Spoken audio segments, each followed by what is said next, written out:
right මේ ඊගා ප්‍රශ්න කොටසට යන්න කලින් මම නැවත අහන්නේ මේකේ මොකද ගැටලුවක් තියනවද?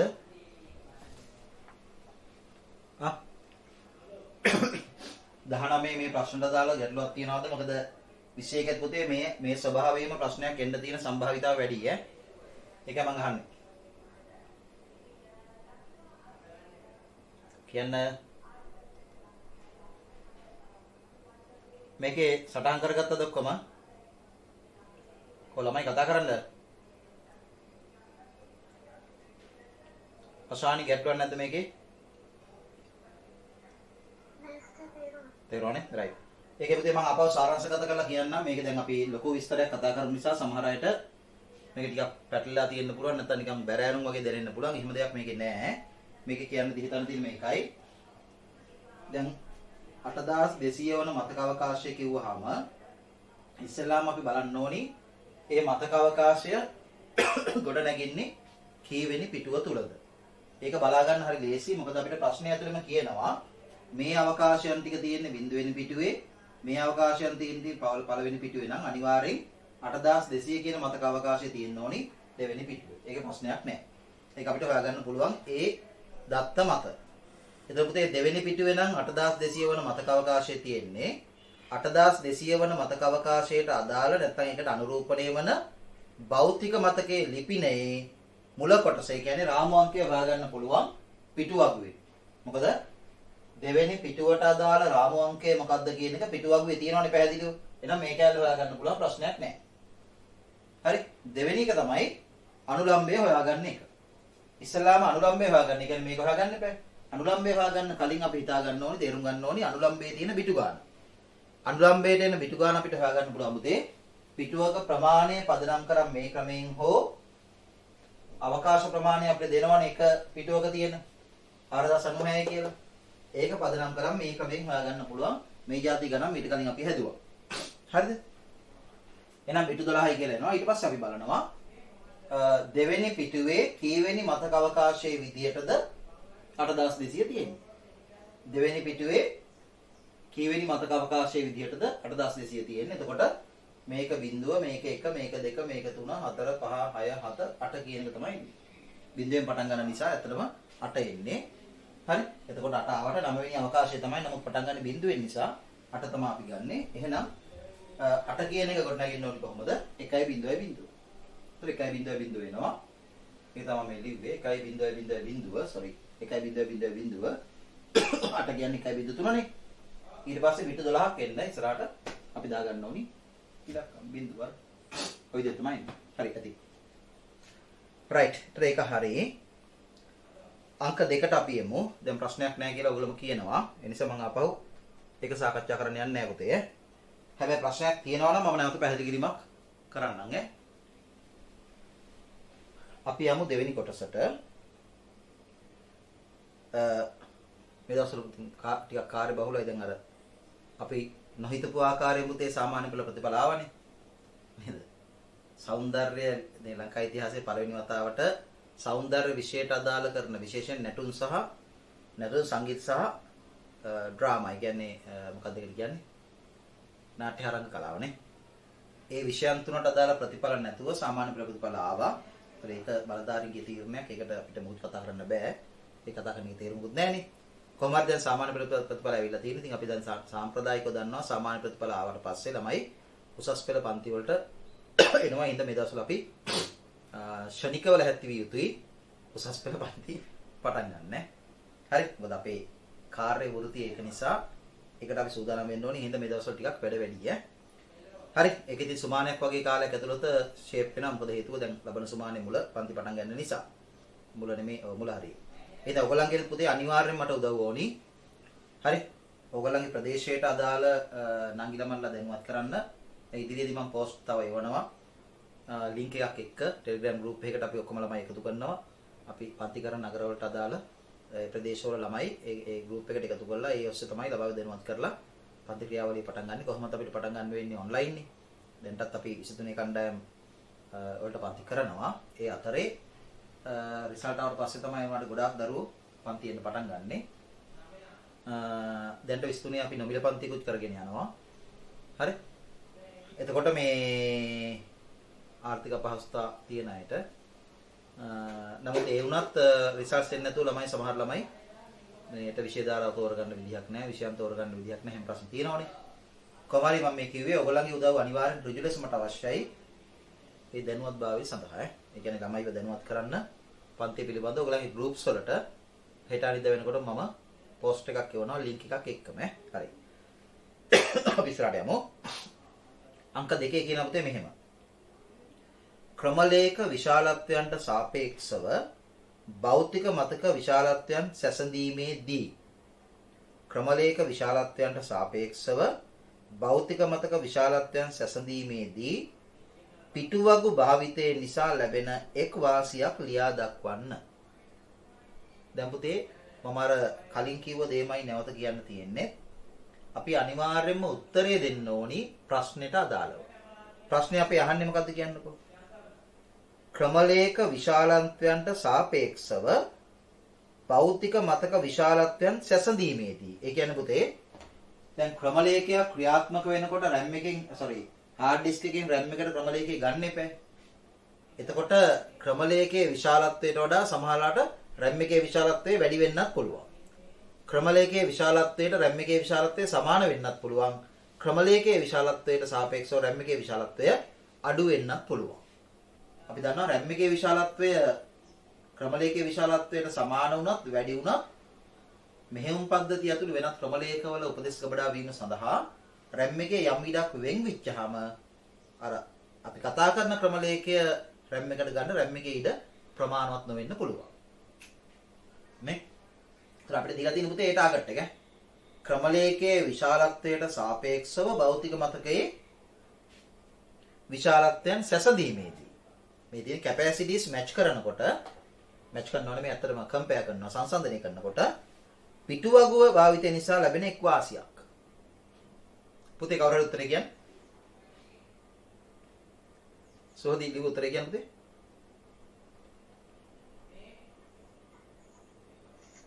මේ ක්‍රමලේඛ විශාලත්වයට වැඩි කියන්නේ ක්‍රමලේඛ විශාලත්වය භෞතික මතක විශාලත්වයට වඩා වැඩි වුණොත් එහෙම අතත් මතකයට දාලා පිටු වලට බෙදලා හැම කරන්නේ.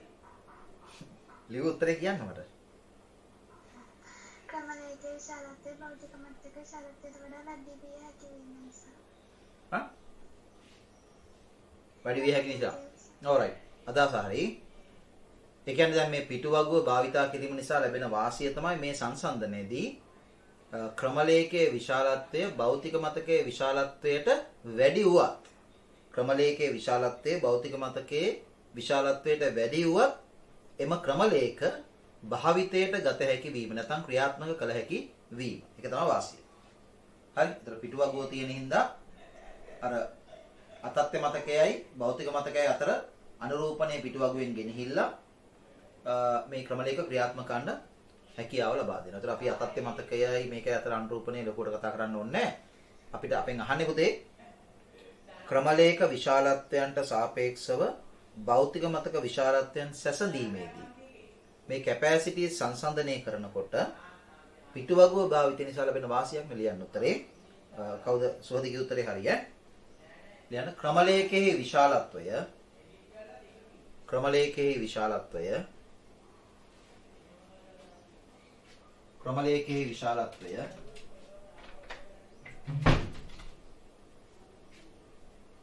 ක්‍රමලේඛයේ විශාලත්වය භෞතික මතකයේ විශාලත්වයට වඩා ක්‍රමලේඛයේ විශාලත්වයේ භෞතික මතකයේ විශාලත්වයට වඩා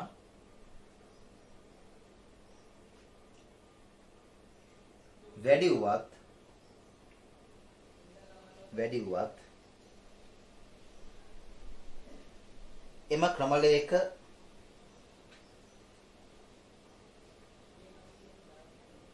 වැඩි වුවත් එම ක්‍රමලේඛ භාවිතයට ගැනීමට හැකියවීම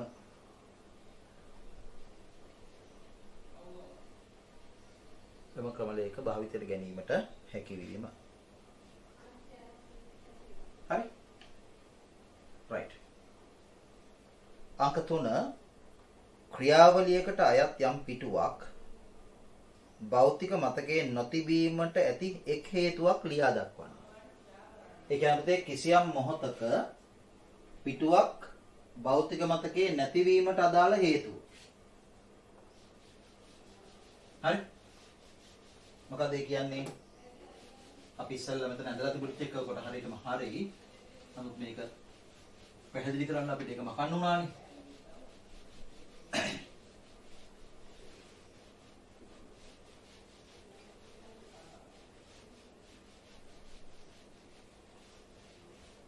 බලන්න.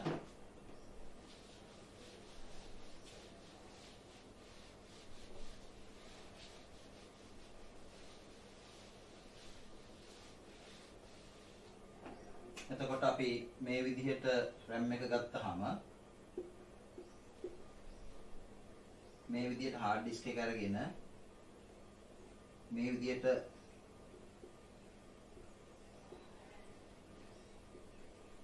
අතත්ත්‍ය මතකේ නැත්තම් virtual memory ගත්තොත් මේක ඇතුළේ වෙන පුතේ පිටු හැදෙන්නේ මේ තියෙන ක්‍රමලයක තමයි මේකට එන්නේ නේ. එතකොට මේ කියන්නේ මේ පිටුවක් භෞතික මතකයේ RAM එකේ නොතිබීමට හේතුනේ. ක්‍රියාවලියකට අයත් යම් පිටුවක් භෞතික මතකයේ නොතිබීමට ඇති එක් හේතුවක්. කවුරුද කියන පුතේ? දැන් සාමාන්‍යයෙන් පිටු තියෙන්නේ කොහෙද? කතා කරන්න. සාමාන්‍යයෙන් පිටු තියෙන්නේ අතත්ත්‍ය මතකයේ. මොකද hard disk එකේ මූලිකව ගබඩා කරලා තියෙන ක්‍රමලයක අතත්ත්‍ය මතකයේ තුලට අරගෙන තමයි පිටු වලට කැඩෙන්නේ. හරි? එතකොට සාමාන්‍යයෙන් කොහොමත් පිටු තියෙන්නේ අතත්ත්‍ය මතකයේ. අපෙන් ප්‍රශ්නේ අහන්නේ මේ පිටු කිසියම් මොහොතක භෞතික මතකයේ නොතිබෙන්න පුළුවන්. නොතිබෙන්න පුළුවන්. ඒකට හේතුවක් අහන්නේ.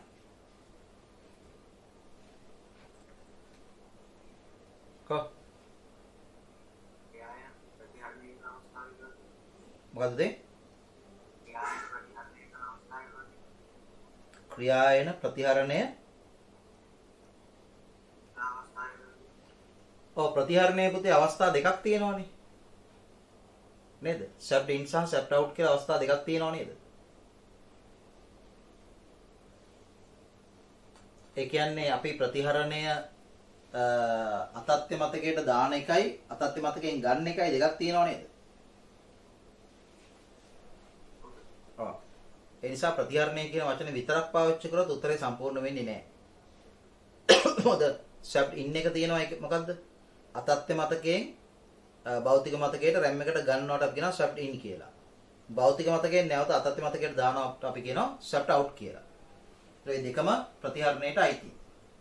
ඒ නිසා ප්‍රතිහරණය කියන වචනේ විතරක් පාවිච්චි කරලා කියන ක්‍රියායන ප්‍රතිහරණයට ලක්වීම නිසා හෝ ලක්වීම කියන එක විතරක් උත්තරයට දුන්න පුතේ ඒ උත්තරේ අසම්පූර්ණයි. හේතුව ප්‍රතිහරණයේ අවස්ථා දෙකක් තියෙනවා.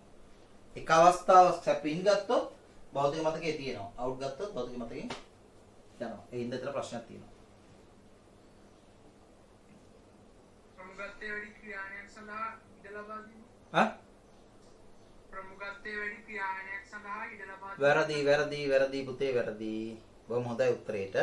ප්‍රමුඛත්වය අපි ඒක අද පන්තියේ මුල අවස්ථාවේදී කතා කරා.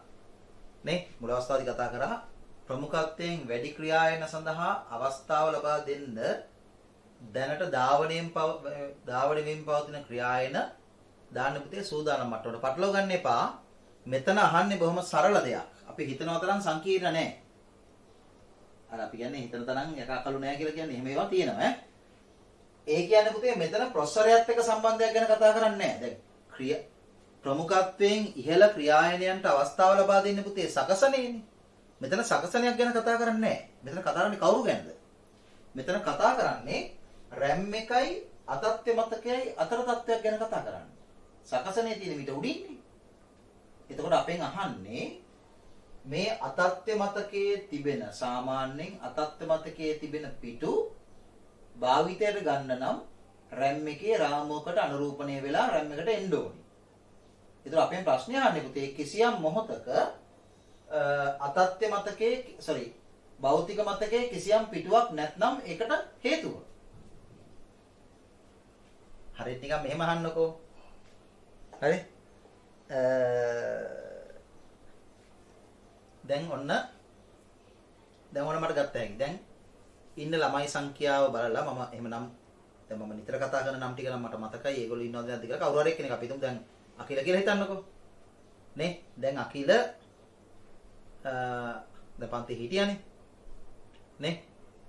ඒක අපි ප්‍රශ්නත් ඇහුවා, යත් කතා කරා, උත්තරත් දුන්නා. එහෙනම් අපි හිටියා කියලා දන්නවා. රයිට්. එහෙනම් ප්‍රශ්නයක් අහුවේ නැති කෙනෙක් මම ගන්නම්කෝ. කවුද? තරිඳු. කේ තරිඳු කියලා ඉන්නවා 41යි 14. හරි. එතකොට දැන් ඒ නම මම කලින් දැක්කේ නෑ, highlight උනේ නෑ කියලා හිතන්නකෝ මට. හරි. තේරෙනවද? එතකොට දැන් නම් එයා ඉන්නවා, ඉස්සරහට ඉන්න ඇති. නැති වෙන්න බෑනේ. මම කියන්නේ එහෙම නෙමෙයි. දැන් හිතන්නකෝ දැන් කේ තරිඳු කියන දරුවා අද නෑ කියලා හිතන්නකෝ. එයා අද නෙමෙයි දැන් නෑ. දැන් පන්තියේ නෑ. දැන් මේලා ඉන්නවා අර මම දන්නේ නැහැ ගෙදර කොහොමද කියලා. දැන් මේ ලිස්ට් එකේ නම් පෙන්නනවා. දැන් මම උදාහරණයක් ගන්නෙ කේ තරිඳු කියලා කියන කෙනා දැන් පන්තියේ නෑ. එහෙම හිතන්නකෝ. හරි. එහෙනම් එයා පන්තියේ නැති වෙන්න මොකක්ද බලපාන්න පුළුවන් හේතු? එයාගේ පෞද්ගලික හේතු ගැන නෙමෙයිනේ අපි කතා කරන්නේ. අපි පන්තියට සාපේක්ෂව කතා කරන්නේ. එකක් මොකක්ද? එක්කෝ එයා අද පන්තියට ආවේ නැති වෙන්න පුළුවන්. නේද? එයා අද පන්තියට ඇවිල්ලා නැති නිසා එයා පන්තියේ නෑ. එහෙම නැත්තම් වෙන්න පුළුවන් මොකක්ද? ඒ කියන්නේ මේ කතා කරන මොහොත වෙනකොට කේ තරිඳු කියන දරුවා හරි අපි හිතමු පන්තියට සම්බන්ධ නැහැ. මේ කතා කරන මොහොත වෙනකොට. ඒතර එයා පන්තියට සම්බන්ධ නොවෙන්න හේතු විදිහට අපිට ගන්න පුළුවන් මොකක්ද? එක්කෝ එයා අද පන්තියට ඇවිල්ලා නැහැ. එහෙම නැත්නම් එයා පන්තියට ඇවිල්ලා පන්තියෙන් අයින් වෙලා. ඒ කියන්නේ මේ වෙලාවේ නම් අපි ෆිසිකල් ක්ලාස් එක නම් අපි කියනවා පන්තියෙන් ගිහිල්ලා මේ විදිහේ ඔන්ලයින් ක්ලාස් එක අපි කියනවා පන්තියෙන් එයා ලීව් වෙලා නැත්නම් ලෙෆ්ට් වෙලා. ලෙෆ්ට් වෙලා කියන්න බෑ ලීව් වෙලා. දැන් තේරෙනවද? අන්න ඒ වගේ තමයි. මේක බොහොම සරල දෙයක් පුතේ මේ අහන්නේ. සකසනේ මේකට පටලව ගන්න එපා. සකසනේ පටලව ගන්න එපා. අහන්නේ අපෙන් අතත්ත්‍ය මතකයේ RAM එකයි අතර තත්ත්වයක් ගැන අහන්නේ. කිසියම් පිටුවක් RAM එකේ කිසියම් මොහොතක නැත්නම් ඒ නැති වෙන්න හේතුව. මොකද්ද කියන්නේ? එක බොහොම සරලයි. එක එම පිටුව යම් පිටුවක් කියලා තියෙන්නේ. එම පිටුව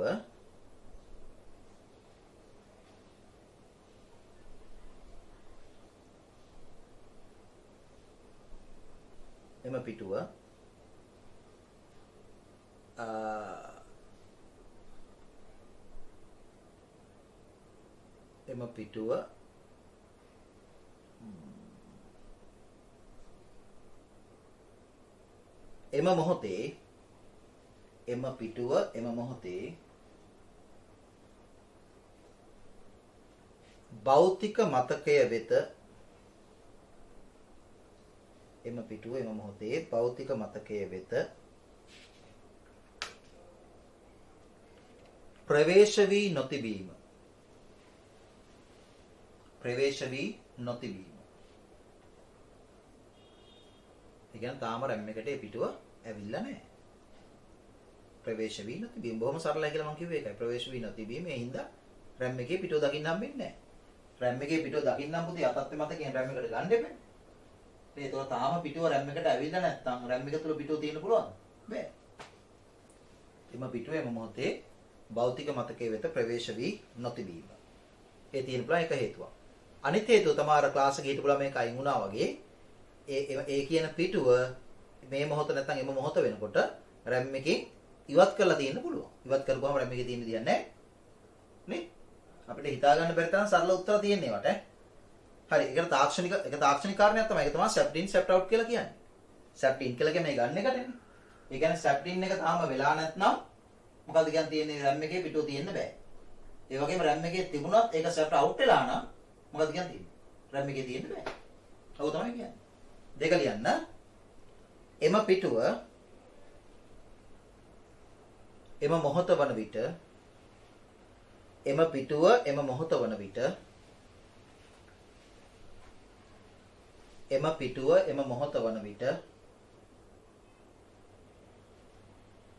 භෞතික මතකයෙන් ඉවත් කරන ලද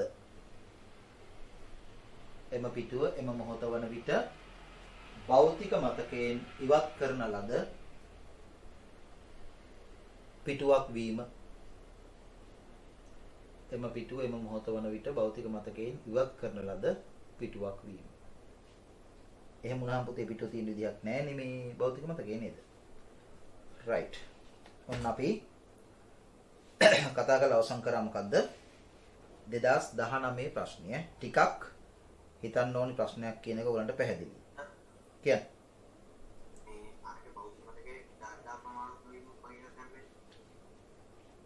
අද පුතේ නෑ භෞතික මතකයේ ධාරිතා ප්‍රමාණවත් නොවීම කියන එක ගන්න බෑ. මොකද අතත්ත්ව මතකයේ පුතේ මෙතන භාවිතා වෙනවනේ.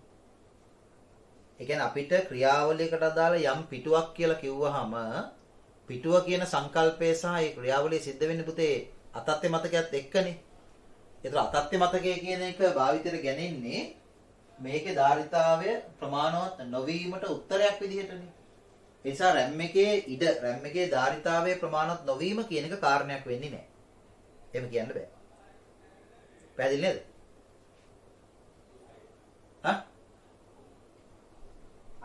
හරි. හොඳයි. අපි අම්පුතේ අවසාන ප්‍රශ්නෙට, ඒ කියන්නේ 2020 විභාග ප්‍රශ්න වල අවසාන ප්‍රශ්නේ අංක 11 විදිහට මේකේ තියෙනවා බලන්න.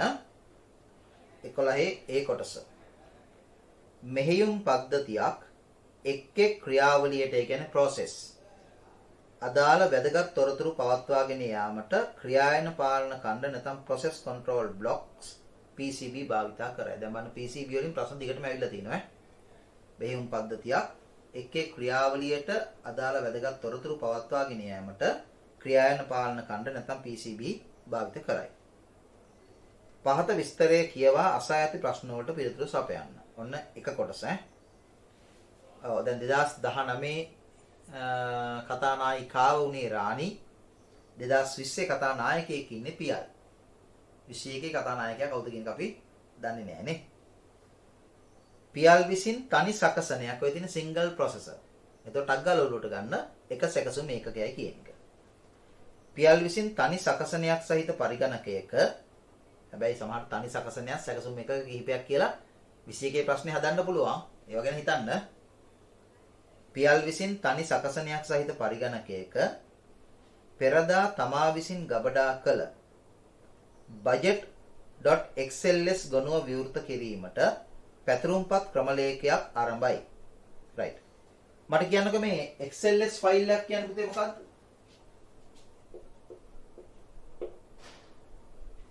කියන්න. රසිදු XLS ෆයිල් එකක් කියන්නේ මොකක්ද? ඇහෙන්නේ නැහැ. මම software එක පැත්තෙන් ඇහුවේ ආවේ. Excel. ඒ කියන්නේ Excel මෘදුකාංගයට අදාළ මේ ෆයිල් එකක්. ඒක අපි මේ ගන්නෙ වීම ගුණුවක් ගන්නට තමයි. එතකොට ඒතර Excel කියන software එක භාවිතා කරලා නිර්මාණය කරපු ෆයිල් එකක් තමයි XLS ෆයිල් එකක් කියලා කියන්නේ. ඒක කියලාත් කියනවා ගුණුව භාවිතා කරනකොට පැතුරුම්පත් ක්‍රමලේඛයක් ආරම්භයි. ඒතර පැතුරුම්පත් මෘදුකාංග විදිහට අපි පළවෙනි පාඩමේ ගැන කතා කරලා තියෙනවා. ටෙක්නොලොජි ගන්න කට්ටියට SFT වල IT කොටසේ ඒ ගැන පොඩ්ඩක් කතා කරන්නත් තියෙනවා. ඒ වගේම කියනවා ආරම්භයි. ඒ කියන්නේ කලින් සේව් කරලා තිබිච්ච XLS ෆයිල් එක භාවිතයට ගත්තා කියලා කියන්නේ ඒක RAM එකට එනවා කියන එක. ඒතර Excel ක්‍රියාත්මක වෙන්න එපා. Excel ෆයිල් එකක් භාවිතයට ගන්න බෑනේ පුතේ. Excel software එක භාවිතයට ගන්න නැතුව. දැන් software එක ක්‍රියාත්මකයි.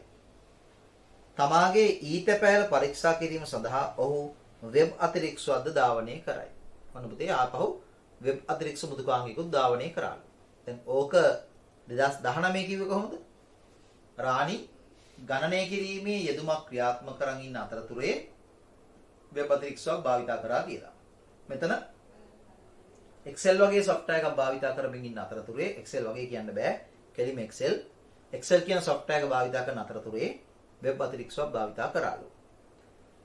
අපෙන් අහනවා යම් අවස්ථාවකදී මෙහෙයුම් පද්ධතිය පැතුරුම්පත් ක්‍රියායනයට අදාළ PCB හි ක්‍රියායන අවස්ථාව.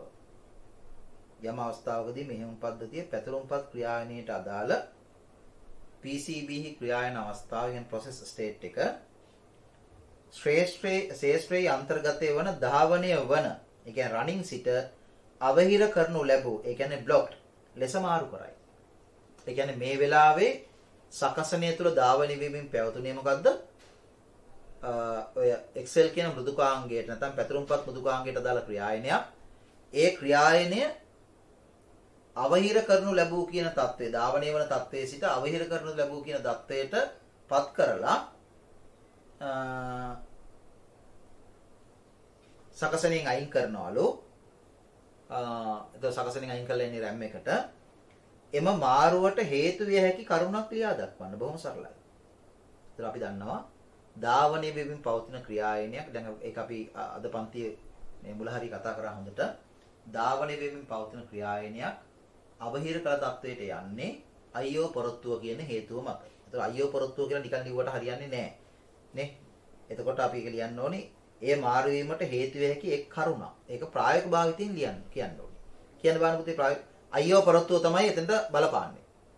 අපි ක්‍රියායන තත්ත්ව රූප සටහනේ ඔකට ලියන්නේ අයියෝ පොරොත්තුව කියලා තමයි. ඉතින් මම අහන්නේ ඒක ප්‍රැක්ටිකලි කොහොමද අපි පැහැදිලි කරන්නේ? කියන්න බලන්න.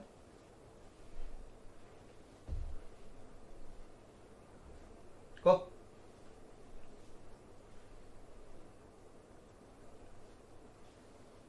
දැන් ඔයගොල්ලෝ ලිව්වේ අයියෝ පොරොත්තුව කියලාද?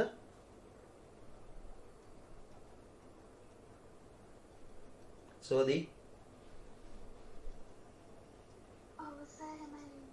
අයියෝ පොරොත්තුව කියන උත්තරේ පුතේ අංග සම්පූර්ණයි. එතෙන්දී අපි ඒක පැහැදිලි කරන්න ඕනේ. දැන් ඔයගොල්ලෝ දන්නවනේ අයියෝ පොරොත්තුව කියන අදහස් කරන්නේ මොකද්ද? ආදාන ප්‍රතිදාන බලාපොරොත්තුවක්නේ. දැන් මට ඔයගොල්ලෝ කියන්න මේ කියන පැතුරුම්පත් මුදුකාංගයට අදාළ ආදාන බලාපොරොත්තුවක් කියන්නේ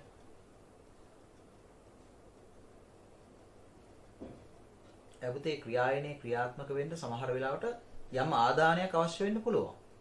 ඒතර ආදානය ලැබෙනකම් ප්‍රොසෙසරය ඇතුලේ අරක නිකන් තිබිලා හරියන්නේ නැහැ නේ. ආදානය ලබා දෙන්නේ යූසර්නේ. ඒතර යූසර් ආදානය ලබා දෙන තෙක් මොකද්ද වෙන්න ඕනේ? මේ ක්‍රියායනේ අවහිර කළ තත්ත්වයට දාලා වෙන ක්‍රියායනට අවස්ථාව දෙනවා. ආදාන ලබා දුන්න සැනින් නැවත යාව ඇතුළට ගන්නවා. එහෙමනේ කරන්නේ. නේ? ඒ වගේම සමහර ලාවට ඒ ක්‍රියායනයේ විසින් ගොඩනගපු දෙයක් ෆයිල් එකක ලියනවා වෙන්න පුළුවන්. ඒතර ඒක අවුට්පුට් එකක්.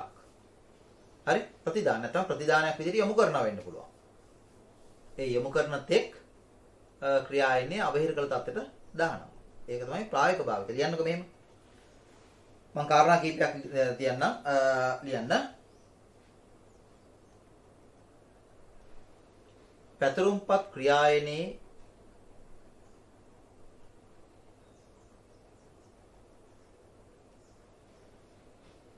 නැත්නම් පැතුරුම්පත් ඔකමන්නේ. පැතුරුම්පත් ක්‍රියායනයේ භාවිතයේ සඳහා පැතුරුම්පත් ක්‍රියායනයේ භාවිතයේ සඳහා ආදාන ලබා ගැනීමට යොමු වීම. පැතුරුම්පත් ක්‍රියායනයේ භාවිතය සඳහා ආදාන ලබා ගැනීමට යොමු වීම. ඒ කියන්නේ ක්‍රියායනයේ ඉස්සරහට ගෙනියන්න ආදාන ඕනේ. පැතුරුම්පත් ක්‍රියායනයේ භාවිතය සඳහා ආදාන ලබා ගැනීමට යොමු වීම.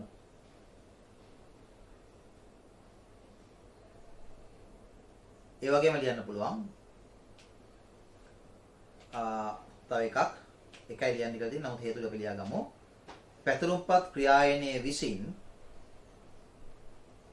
පැතුරුම්පත් ක්‍රියායනයේ විසින්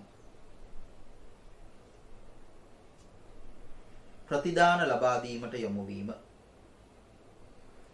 පැතුරුම්පත් ක්‍රියායනයේ විසින් ප්‍රතිදාන ලබා දීමට යොමු වීම.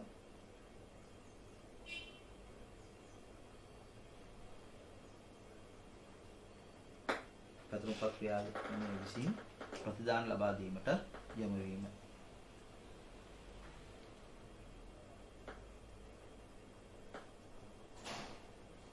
හරි. ඊගාට තව එකක් අපිට කිව්ව හැකි.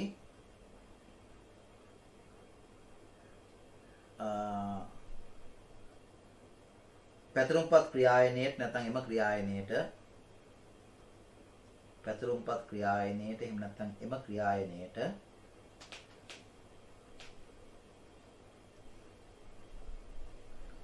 ගොනුව කියවීමට අවශ්‍ය වීම.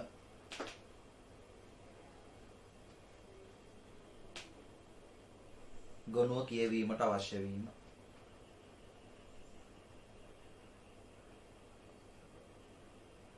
පැතුරුම්පත් ක්‍රියායනයේට නැත්නම් එම ක්‍රියායනයේට ගොනුව කියවීමට අවශ්‍ය වීම. පුතේ කියන එක තේරෙනවද? ගොනුව කියවීමට අවශ්‍ය වීම කියන එක තේරෙනවද? ප්‍රශ්නෙද තේරුන්නේ නැද්ද ඒක? රයිට්. අහගන්න. බොහොම සරල දෙයක් පුතේ ඔය කියන්නේ. දැන් මෙහෙම හිතන්නකෝ. දැන් ඔය කියන Excel ෆයිල් එක මට Excel වලින් මේක පැහැදිලි කරන්න පුළුවන්. නැත්නම් පොදුවේ පැහැදිලි කරන්න පුළුවන්. හරි. දැන් Excel ෆයිල් එක ගත්තාම ඒ ෆයිල් එක කුඩා වෙන්නත් පුළුවන්, විශාල වෙන්නත් පුළුවන්. ඔයගොල්ලෝ දන්නවා. මම දන්නවා කියලා කිව්වට ටෙක්නොලොජි කරන කට්ටිය අනිවාර්යෙන් දැනගත යුතුයි. Excel භාවිතයෙන් අපි නිර්මාණය කරන ගොනුවකට කියන්නේ work book එකක්. ඒ book එක පිටු කිහිපයකින් යුක්තයි. ඒක පිටුවකට අපි කියනවා worksheet එකක්. ඒතර එක එක sheets වල data තියෙන්න පුළුවන්. හරිද? එතකොට දැන් අපි හිතමුකෝ ආයතනයක සේවකයන්ගේ විස්තර තියෙනවා එක sheet එකක. නැත්නම් එක තැනක සේවකයන්ගේ විස්තර තියෙනවා. ඊගාවට ඒ ආයතනය විසින් භාණ්ඩ අලෙවි කිරීම පිළිබඳ විස්තර තව තැනක තියෙනවා. ඒක අපිට Excel වලට අනුව කිව්ව හැකි sheet එකක්. නැත්නම් පොදුවේ ගත්තාම තව තැනක තියෙනවා. හරි හරියට නිකන් ඔයගොල්ලෝ හිතන්නකෝ පොත් දෙකක තියෙනවා වගේ කියලා. නැත්නම් කොළ දෙකක තියෙනවා කියලා හිතන්නකෝ. එතකොට දැන් මේ වෙලාවේ ක්‍රියාත්මක වෙන්නේ සේවකයාගේ වැටුප් සකස් කිරීමට අදාළ ක්‍රියායනේ නම් මම මේ උදාහරණයක් ගන්නෙ මේ වෙලාවේ ක්‍රියාත්මක වෙන්නේ සේවකයාගේ වැටුප් හැදීමට අදාළ කරන ක්‍රියායනේ නම් ඒ ක්‍රියායනය භාවිතයෙන් වැටුප් සකස් වීමේ ක්‍රියාවලිය සිදු වෙනකොට ඒකට අවශ්‍ය වෙන්න පුළුවන් පුතේ අර සේල්ස් වල data. તો සේල්ස් වල data අවශ්‍ය වෙච්චාම අර ක්‍රියායනයේ විසින් මේ ෆයිල් එක රීඩ් කරන්න ඕනේ. ඇයි? ෆයිල් එකේ තව තැනකනේ පුතේ data තියෙන්නේ.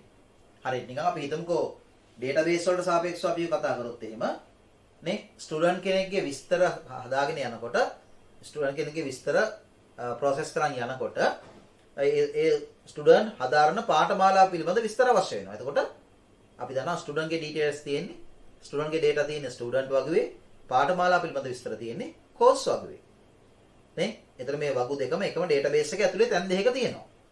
එතකොට ස්ටුඩන්ට් කියලා කියන වගුවට අදාළ ගොඩනැගිච්ච ක්‍රියායනයේ විසින් අර මොකද්ද course කියන වගුවට අදාළ මේ data read කළ යුතුයි. එතකොට මේ ගුණයක් read කරනවා කියලා කියන්නේ හරි සරල දෙයක්. පැහැදිලිද? හරි මොකද හේතුව දැන් ක්‍රියායනයක් කියලා කියන පුතේ පොඩි කොටසක් නේ. ඒ කොටස ක්‍රියාත්මක වෙනකොට ඒ කොටස ක්‍රියාත්මක වීම සඳහා අවශ්‍ය දත්ත ක්‍රියායනයත් එක්ක බැඳලා තියෙන්නත් පුළුවන්. එහෙම නැත්නම් තාම මේ දත්ත තියෙන්නේ RAM එකේ වෙන්න පුළුවන්. ඒතර RAM එකේ නම් තියෙන පුතේ RAM එකට පණිවිඩයක් යවලා ඒ දත්ත කියවලා ගන්න එපා ගහටද. ආපහු කොහටද? සකසණිය ඇතුළට. එතකොට ඒකට යම් වෙලාවක් යනවා. ඒ නිසා ඒ ක්‍රියායනය අවහිරක තත්ත්වයට දාලා අරක රීඩ් කරලා data ගන්නකම් වෙන ක්‍රියායනයකට අවස්ථාව දෙනවා. පැහැදිලි? ඔව් තමයි ගොනුව කියවනවා කියන්නේ. ඉතින් ගොනුව කියවනකොටත් ඔක් කරනවා. ගොනුවක අලුත් දෙයක් ලියනකොටත් ඔක කරනවා. ඒ ඔක්කොම ගත්ත හැකි. එහෙනම් මට කියන්න පුතේ මම කිව්ව උත්තරේ මොකද කියලා? කොටකල් කියන්නේ. හරි. පැතුරුම්පත් ක්‍රියායන්ට ගොනුව කියවීමට අවශ්‍ය වීම. ඒක මුදේ තව එකක් ලියුව හැකියි නම් ලියන්න. පැතුරුම්පත් ක්‍රියායනයේට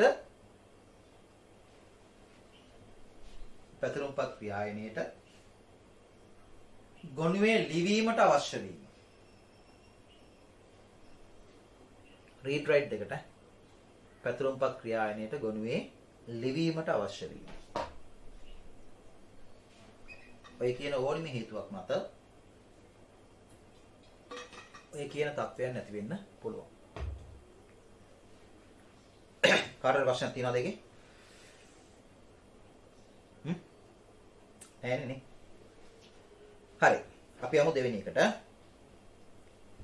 ක්‍රියායනයක පවතින අවස්ථාව ස්ටේට් එක මාරු වන විට උදාහරණයක් තියෙනවා ධාවනය වෙන ඉඳන් සූදානම්. උදාහරණයක් දෙයක් තියෙනවා. පරිගණකයේ රෙජිස්ටරවල අගයන් අදාළ ක්‍රියායනයේ PCB හි ගබඩා කෙරේ. ඒක රෙජිස්ටර් වල අගයන් කියලා කියන්නේ අපි කලින් කතා කරේ වහනකෝ 2019 කෙලින්ම ක්‍රමලේඛ ගණකයේ ප්‍රෝග්‍රෑම් කවුන්ටර් කියලා දීලා තිබුණා. ඒක රෙජිස්ටර් එකක් නේ. දැන් මේකේ නොදී රෙජිස්ටර් කියලා විතරක් නම දීලා තියෙනවා. පරිගණකයේ රෙජිස්ටර් වල අගයන් කියලා කියන්නේ රෙජිස්ටරේ තියෙන දේ. අදාළ ක්‍රියායනයේ PCB හි ගබඩා කෙරේ. එම තොරතුරු ගබඩා කිරීම වැදගත් වන්නේ ඇයි? දැන් මාත් 2019 අපෙන් ඇහුවේ මොකද්ද? නේ එතකොට ඒ ක්‍රමලේඛ ගණකයට සාපේක්ෂව PCB එකේ වෙනස් වෙන්නේ මොකද්ද කියලා ඇහුවා. ඒත් අපි ඒකට කිව්වා ඊළඟ ක්‍රියාත්මක වීමට අදාළ විස්තරය කියන එක නේ. නැත්නම් ඒ ලිපියොමෝ කියලා අපි කිව්වා. ඊළඟ ක්‍රියායනේ ලිපියොමෝ කියලා අපි කිව්වා. දැන් අපෙන් අහනවා එමතරුතු ගබඩා කීම වැදගත් වෙන්නේ ඇයි කියලා 2020 දී. හරි? රයිට්. එතකොට ක්‍රියායනයක පවතින අවස්ථාව කිසියම් ක්‍රියායනයක පවතින අවස්ථාව මම කිසියම් කියන වචනේ මගේ අතින් දැම්මේ මාරු වන විට උදාහරණ විදිහට දෙනවා ධාවනය වන තත්වයේ සිට සූදානම් වන තත්වයේ වගේ. පරිගණකයේ රෙජිස්ටර් වල අගයන් අදාළ ක්‍රියායනයේ PCB හි ගබඩා කෙරෙව්. එම තොරතුරු ගබඩා කිරීම වැදගත් වන්නේ ඇයි? ඒ කියන්නේ පුතේ අපිට උදාහරණ කෙලින්ම අතටම දෙනවා. ඒ කියන්නේ අපිට තියෙන්නේ මොකද්ද? අතට දෙනවා කටට දාගන්නයි තියෙන්නේ. හරි එතකොට අපිට කෙලින්ම කියනවා ධාවනය වන අවස්ථාවේ සිට සූදානම් තත්වයට පත්වීම වගේ අවස්ථාවක් සලකන්න. එතකොට අපි දන්නවා පැහැදිලිව ක්‍රියායනයේ අවස්ථාව වෙනස් වෙනවා. එහෙනම් ධාවනය වන අවස්ථාවේදී එම ක්‍රියායනයට අදාළ PCB එක චෙක් කරපුවාම ඒකේ සඳහන් වෙන්නේ ධාවනය වන අවස්ථාවේ ක්‍රියායනය පවතිනවා කියලා. හැබැයි ඒක සූදානම් තත්ත්වයට මාරු කරාට පස්සේ ඒ ක්‍රියායනයට අදාළ PCB එක අප්ඩේට් වෙන්න ඕනි ධාවනය වන අවස්ථාව වෙනුවට ක්‍රියාත්මක සූදානම් වන අවස්ථාව කියලා. ඉතින් මේකේ අහන්නේ එහෙම වෙනස් වෙන එකේ තියෙන ප්‍රයෝජනය නේ. තොරතුරු ගබඩා කිරීම වැදගත් වන්නේ ඇයි? මොකද්ද ප්‍රයෝජනේ? කියන්නේ හැම වෙලෙම ක්‍රියායන තත්ත්ව මාරු වෙනකොට මෙතන අහනගේ සාරාංශය එකයි. හැම වෙලෙම ක්‍රියායන තත්ත්ව මාරු වෙනකොට ඒ මාරු වන තත්වයට අදාළ විස්තරයක් PCB එකේ ලියා ගන්නවා. ප්‍රශ්නේ අහන්නේ පුතේ එහෙම ලියාගන්නේ මොකටද කියලා. වෙලා ගන්න එපා. යුගාන් කියන පුතේ බලන්න. ක්‍රියායන තත්ත්ව මාරු වෙනකොට ඒ මාරු වීමට සාපේක්ෂව PCB එක අප්ඩේට් කරන්නේ ඇයි කියලා අහන්නේ. යුගාන්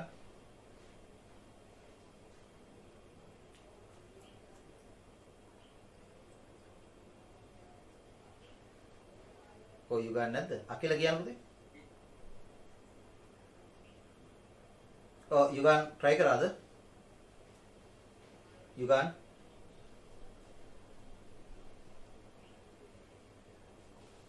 නෑනේ.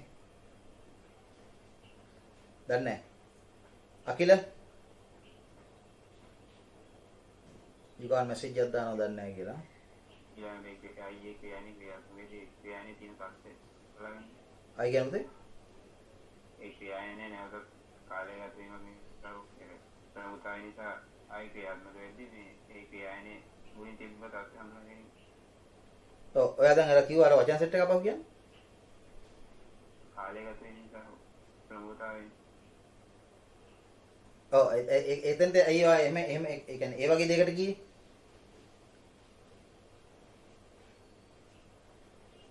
ඔය උත්තරය තුළ ඕගොල්ලෝ ඔයා මාරු කරගන්න. ඈ? ටයිම් එකට මාරු කරගන්න. කාලය ගත වීම. හරි ඉතින් කාලයගත වීම කියන එක හෝ පුතේ ප්‍රමුඛතාවයේ කාරණේ ඉන්නේ මොකක් වුණොත්ද?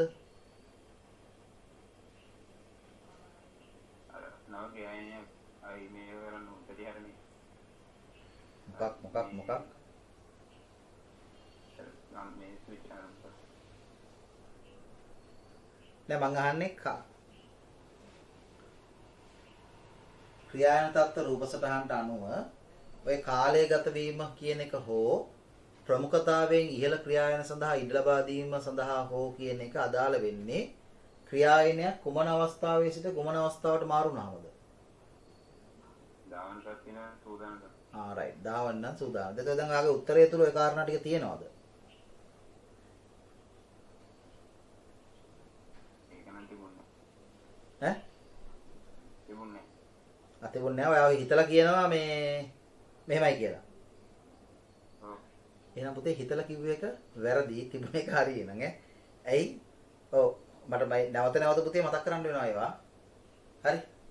දැන් මම මේ සුමානේ දැන් අපි ගිය සුමානෙත් එක මේ මිසුණා මේ කාලගුණේ ප්‍රශ්නයක් මේ වෙලා මේ ගහක් කඩන් වැහලා මම කඩ හේතුවක් වෙලා කරන්ට් එක ගියා අපේ. මම හිතුවේ ඒ කියලා නමුත් පැය 3-4කින් පස්සේ තමයි 10ට විතර කිට්ටුලා තමයි කරන්ට් එක ආවේ පේපර් ක්ලාස් එකට. එතකොට ඒ පේපර් ක්ලාස් එක ඇතුළෙන් කතා කරන දේවල් තියෙනවා පුතේ. ඔයගොල්ලෝ ගොඩක් ලේසි ප්‍රශ්න වරද්දනවා තාම ඈ. හරි. ඒ කාරණා නිවැරදි කරගන්න ඕනේ. මෙතනදී පුතේ මෙහෙමයි. දැන් මෙතන අපිට උදාහරණයක් තමයි මේ අකිල දෙන්නේ. ධාවනය වන අවස්ථාවේ සිට සූදානම් අවස්ථාව. ඒකට කොටු වෙන්න එපා. අපිට කෙලින්ම ප්‍රශ්නය තුල පුතේ අහන්නේ නැහනේ. ධාවනය වන ඉඳලා සූදානම් තත්ත්ව ගැන අහන්නේ නැහනේ. අපිට මේකේ කියන්නේ ක්‍රියායනයක පවතින අවස්ථාව මාරු වන විට. උදාහරණයක් මෙහෙම දීලා තියෙනවා. මාරු වන විට පරිගණකයේ රෙජිස්ටර් වල අගයන් අදාළ ක්‍රියායනයේ PCBහි ගබඩා කෙරේ. එම තොරතුරු ගබඩා කිරීම වැදගත් වන්නේ ඇයි? එතකොට පුතේ ක්‍රියායනය පවතින අවස්ථාවේ සිට වෙනත් අවස්ථාවකටපත් වෙනවා. ඒක ධාවන අවස්ථාවේ සිට සූදානම් අවස්ථාවට වෙන්නත් පුළුවන්. ධාවන අවස්ථාවේ සිට මොකද්ද මේ අවහිරකල අවස්ථාවට වෙන්න පුළුවන්. නැත්නම් සූදානම් කරපු අවස්ථාවේ සිට ප්‍රතිහරණය කරපු සහ රැඳී සිටින තත්ත්වය වෙන්න පුළුවන්. නැත්නම් අවහිරකල අවස්ථාවේ සිට ප්‍රතිහරණය කළ සහ අවහිරකල තත්ත්වය වෙන්න පුළුවන්. අවහිරකල තත්ත්වය වෙන්න පුළුවන්. අපිට ස්ථිරව කියන්න බෑ මොකද්ද මේ තත්ත්වය කියලා. පොදුවේ අපිට කියනවා මොකද්ද?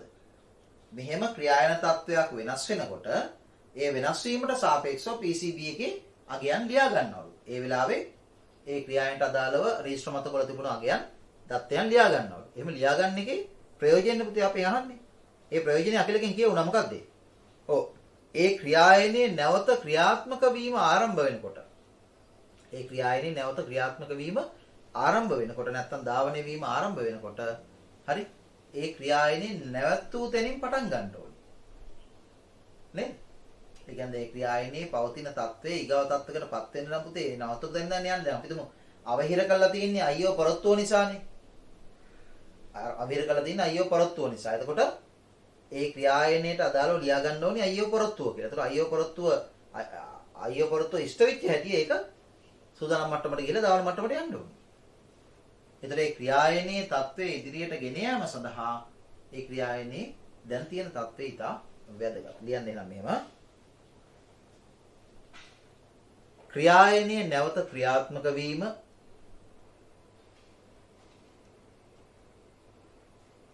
ක්‍රියායනයේ නැවත ක්‍රියාත්මක වීම හරස් සිරක් ධාවනය වීම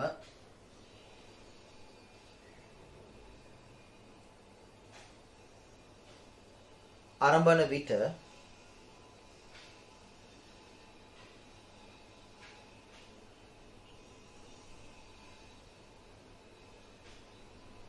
එය කලින් නැවතූ තැනින් පටන් ගැනීම සඳහා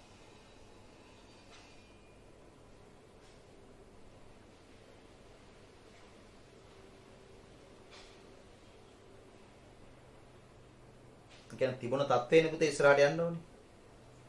එය කලින් නැවතූ තැනින් පටන් ගැනීම සඳහා. ඒ සඳහා ක්‍රියාන පාලන ඛණ්ඩය අප්ඩේට් කරලා තියාගන්න ඕනේ. හරි. ඊට පස්සේ ගොඩක් හොඳ ප්‍රශ්නයක් තියෙනවා.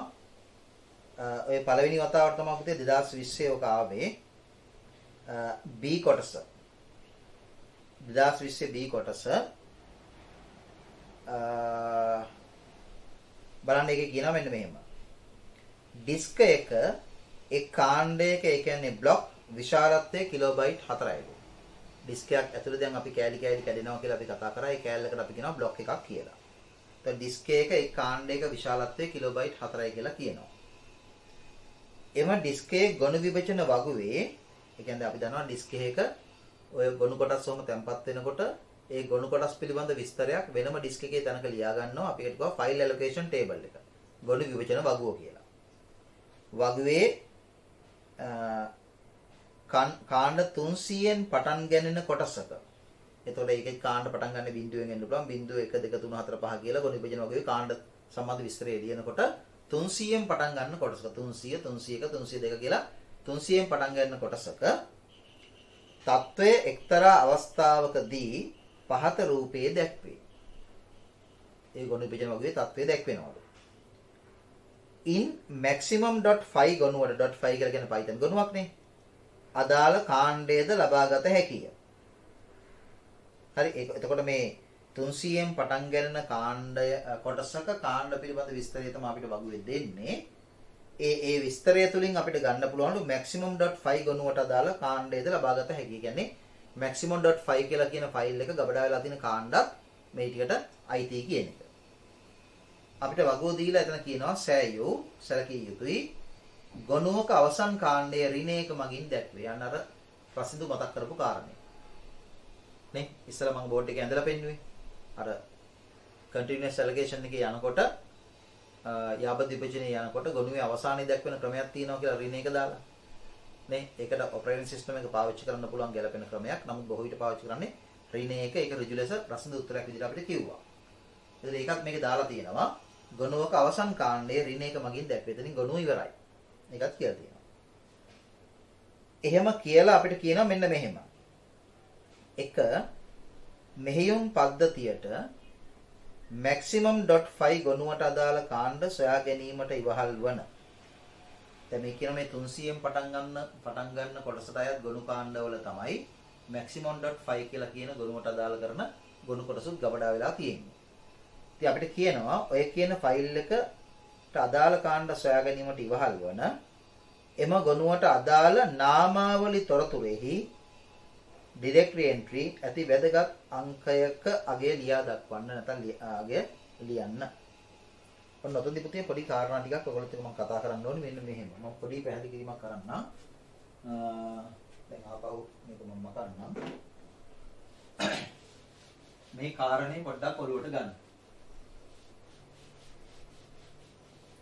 දැන් අපි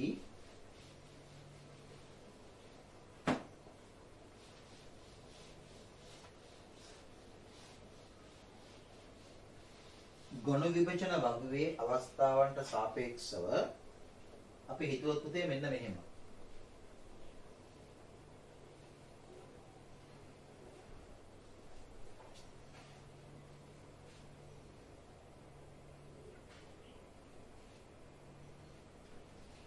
මම මේ උදාහරණ ටිකක් ගන්නවා.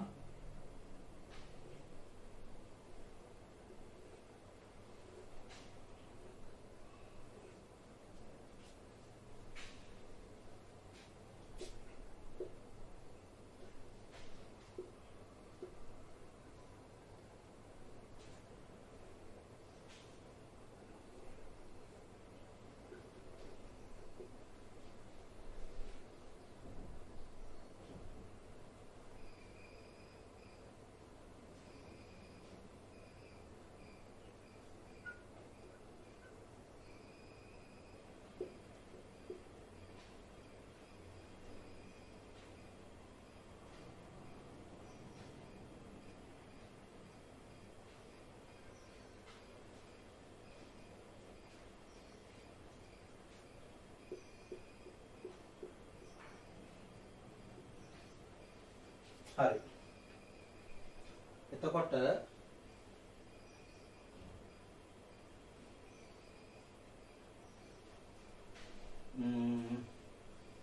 දැන් මේ තියෙන්නේ ගොනු විභජන වගුවක ස්වභාවය.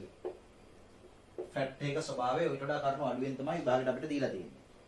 ෆැට් වගුවක ස්වභාවය දැන් මේකේ කියන්නේ පුතේ මේ තියෙන්නේ ඒ කාණ්ඩ පිළිබඳ විස්තරය. අර අපි මේ ගත්ත මොකද්ද මේ පිටු වගුව වගේ තමයි ඈ. හරි එතකොට මේ තියෙන්නේ කාණ්ඩ අංක. හරිද? එතකොට මේ තියෙන්නේ ඒ කාණ්ඩ අංක භාවිතා වෙනවද නැද්ද කියන එක තමයි මේ තියෙන්නේ. එකෙන් කියන්නේ වෙනවා බිඳුවෙන් කියන්නේ නැහැ කියන එක. ඒක අපිට මේ 2020 ප්‍රශ්නේදී ඒක ඇවිල්ලා දීලා නැහැ. හරි අර පිටු වගුවේ තියෙන පුතේ ඒ අදාළ ක්‍රියාවේනේ මතකයේ තියෙනවද නැද්ද කියන එක. නේ? එතකොට එක කියලා තියනවා නම් මතකයේ ඒ කියන්නේ RAM එකේ භෞතික මතකයේ ක්‍රියාවේනේ තියෙනවා. රාමුවකට අනුයුක්ත වෙලා නැත්නම් අනුරූපණය වෙලා බිඳුව නම් ඒක නැහැ කියන එකනේ. ඒක තියෙන්නේ අතත්ති මතකයේ. ඒ වගේ තමයි මෙතනත් මේ තියෙන්නේ මේ ඒ කාණ්ඩ භාවිතයට ආරම්භ නැද්ද කියන කාරණේ. හරි. දැන් එතකොට මෙන්න මේ විදිහට වගුව තිබ්බහම ඕකේ තේරුම තමයි මෙන්න මෙහෙම. දැන් ඔයගලන්ට පේනවා මෙතන ඍණ එකේව තුනක් තියෙනවා. ඔය ඍණ එකේව තුනක් තියෙනවා කියලා කියන්නේ මොකද්ද පුතේ? ඍණ එකේව තුනක් තියෙනවා කියලා කියන එකේ තේරුම මොකද්ද? කියන්න මට. ඍණ එකේව තුනක් තියෙනවා කියන එකේ තේරුම මොකද්ද? ඈ? ගොනු අවසාන අවස්ථාවන් තුනක් ඔය පෙන්වන්නේ. කියන්නේ අපිට මේ කොටසක් නෙමෙයි පෙන්නලා තියෙන්නේ. ගොනු විභජන වගුවේ කොටසක් මේ තියෙන්නේ. ඒ කොටසට අනුව මේ තියෙන්නේ පුතේ ගොනු අවසන් වීමේ අවස්ථා තුනක්. ඒක ගොනු අවසන් වීමේ අවස්ථා තුනක් කියලා කියන්නේ ගොනු තුනක් කියන එකනේ. නේ? එක ගොනුවකට අවසන් වීමේ අවස්ථා තුනක් තියෙන්න බෑනේ. ගොනු අවසන් වීමේ අවස්ථා තුනක් කියලා කියන්නේ ගොනු තුනක්. එතකොට ගොනු තුනකට අදාළ අවසන් වීමේ අවස්ථා නිරූපණය කරන කාණ්ඩ මේ විදිහට සටහන් වෙලා තියෙනවා. හරිද? alright. එතකොට දැන් මේකේ එතන මේකත් අවසන් වීමක්, මේකත් අවසන් වීමක්, මේකත් අවසන් වීමක් නේ. හරිද? දැන් අපි මෙහෙම ගත්තොත් නිකන් අපි උදාහරණයක් ගත්තොත් මම මේක ඔයගලන්ට පැහැදිලි කරලා දෙන්න මේ ගන්නෙ. දැන් අපි හිතුවොත් මේ තියෙන්නේ මම හිතනවා කියලා කියන්නේ පුතේ මේකට අනුව හිතන්නේ මේ තියෙන්නේ බ්ලොක් 2 කියන එක හිතන්නකෝ. මේ තියෙන්නේ දෙවෙනි කාණ්ඩය. හරි ඒ කියන්නේ මේකනේ. මම මේක ඉස්සලාම සැලකුවේ මේක අවසන් වීමක් නිසා ඈ. ඒක මුලින්ම සලකන්න බෑනේ අවසන් වීමක්. හරි ඒ හින්දා කිසියම් ගොනුවකට අදාළව අපි මූලික தત્ත්වයේ අන්තර්ගතයක් ගත්තොත් එහෙම දැන් ඔන්න දෙක කියන එක අපිට ගන්න පුළුවන්. ඒ කියන්නේ මේ දෙවෙනි කාණ්ඩයේ සඳහන් වෙනවා 6 කියන එක. හරිද? එතකොට පුතේ මේකේ තේරුම මොකක්ද? මට මේ කියන්න උනාව තියෙන්නේ ඒකද? ඒ කියන්නේ මේ දෙවෙනි කාණ්ඩය තුල සටහන් වෙනවා 6 කියන අගේ. මේ සටහන් වෙන අගේ තමයි මේ තියෙන්නේ. එතකොට හොඳට කියවන්න මේක. දෙවෙනි කාණ්ඩය තුල සටහන් වෙනවා 6 කියන අගේ. මෙන්න දෙවෙනි කාණ්ඩයේ බ්ලොක් එක. එතකොට මේ බ්ලොක් එක ඇතුලේ සටහන් වෙනවලු 6 කියන එක. ෆයිල් ඇලොකේෂන් ටේබල් එකට අනුව. මොකද්ද ඔය කියන්නේ? අන්න හරි. ඊගාවට රීඩ් කරන්න ඕනි 6 වෙනි කාණ්ඩය කියන එක. ඒ කියන්නේ පුතේ මෙතනින් පස්සේ කියන්නේ දෙවෙනි කාණ්ඩයෙන් පස්සේ ඊගාවට මේ ලින්ක් එක හැදිලා තියෙන්නේ මොකේද? බ්ලොක් 6 එකට. ප්‍රශ්න කිව්ව එක හරියටම හරි. ඒ කියන්නේ දෙවෙනි කාණ්ඩයෙන් මෙතනින් එන්නේ පුතේ මේකට. දෙවෙනි කාණ්ඩයේ 6 තියෙනවා කියන එකේ තේරුම එතනින් ලින්ක් එක එන්නේ මෙතෙන්ට. ඊගාට 6 තියෙන්නේ 3. ඒ කියන්නේ මොකද්ද? ඔව් 6 වෙනි කාණ්ඩයෙන් පස්සේ ඊගාව ගොනු කොටසට අදාළ ලින්ක් එක තියෙන්නේ කොහෙටද? 3ට. ඒ කියන්නේ මෙතනින් යන්නේ පුතේ මෙතෙන්ට. හරි? ඊට පස්සේ 3 වෙනි එකේ 5 තියෙනවා කියන එකේ තේරුම මොකක්ද? ඔව් ඊගාවට 3 වෙනි කාණ්ඩයෙන් යන්නේ 5 වෙනි කාණ්ඩයට. බ්ලොක් 5 එකට. මෙතනින් එන්නේ 5ට. ඒක තමයි මේ තියෙන්නේ. 3න් එන්නේ 5 වෙනි එකට මේකට. 5 වෙනි එකේ ඍණ එක කියලා කියන පුතේ ගොනු එතනින් ඉවරයි කියන්නේ. දැන් තේරෙනවද ඔය තියෙන්නේ ෆයිල් ඇලොකේෂන් ටේබල් එකක් තුල මේ සඳහන් අගයන් භාවිත වන ආකාරය. එතකොට දෙවෙනි කාණ්ඩය තුල 6 තියෙනවා කියන අදහස් වෙන්නේ මෙතනින් යන්න ඕනි 6 වෙනි කාණ්ඩයට කියන එක. කියන්නේ ගොනුවේ කොටස් කියවනකොට යන විදිය මේ පාර පෙන්වන්නේ 6 3 තියෙනවා කියලා කියන එකේ තේරුම ඊගාවට යන්න ඕනි 6 වෙනි කාණ්ඩය කියවලා ඊගාවට යන්න ඕනි 6 වෙනි කාණ්ඩය කියවලා ඒකේ අන්තර්ගතයේ භාවිත කරලා යන්න ඕනි ආපහු 3 වෙනි කාණ්ඩයට. 3 වෙනි කාණ්ඩයේ 5 තියෙනවා කියන එකේ තේරුම ඊගාවට යන්න ඕනි 5 වෙනි කාණ්ඩයට. 5 වෙනි කාණ්ඩයේ ඍණ එක තියෙනවා කියලා කියන්නේ ඒක කියුවාට පස්සේ එතනින් එහා ඒ ෆයිල් එක සම්බන්ධ කියවන්න දෙයක් නැහැ. එතනින් ෆයිල් එක ඉවරයි කියන එක. ඔන්න ෆයිල් ඇලොකේෂන් ටේබල් එකේ භාවිතය. දැන් තේරුණාද? right දැන් ඔය ප්‍රායෝගික තත්ත්වයක් එක්ක එන්න අපිට විභාගයට දීලා තියෙන වගුව ගැන කතා කරන්න. මම මේ පැහැදිලි කරේ ෆයිල් ඇලොකේෂන් ටේබල් එකක් රීඩ් වෙන ආකාරය. එතකොට විභාගයට අපිට දීලා තියෙන්නේ කොහොමද? මේක මාක් කරගන්න මේක හරි වැදගත්. ඔතන මාක් කරගන්න ඉඩ තියෙනවා ඔයගලන්ට. නෝට් එකේ ඔතන ටියුට් එකේ වන්න මාක් කරගන්න පුළුවන්. ඉතාල ටිකක් දාගන්න. එතකොට අපිට මේක දීලා තියෙන්නේ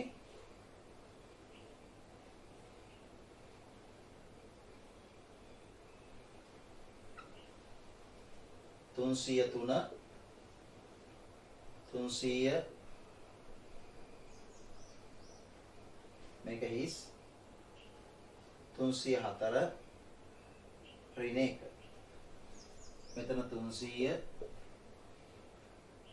301 මේක 302 303 304 වමනේ තියෙන්නේ right දැන් අපිට පුතේ වගුවත් එක්ක කියලා තියෙන්නේ මොකක්ද අර ලියා ගන්න මම අවස්ථාවක් දෙන්නම් දැන් මේක දිහා බලා ගන්න දැන් අපිට වගුවත් එක්ක කියලා තියෙන්නේ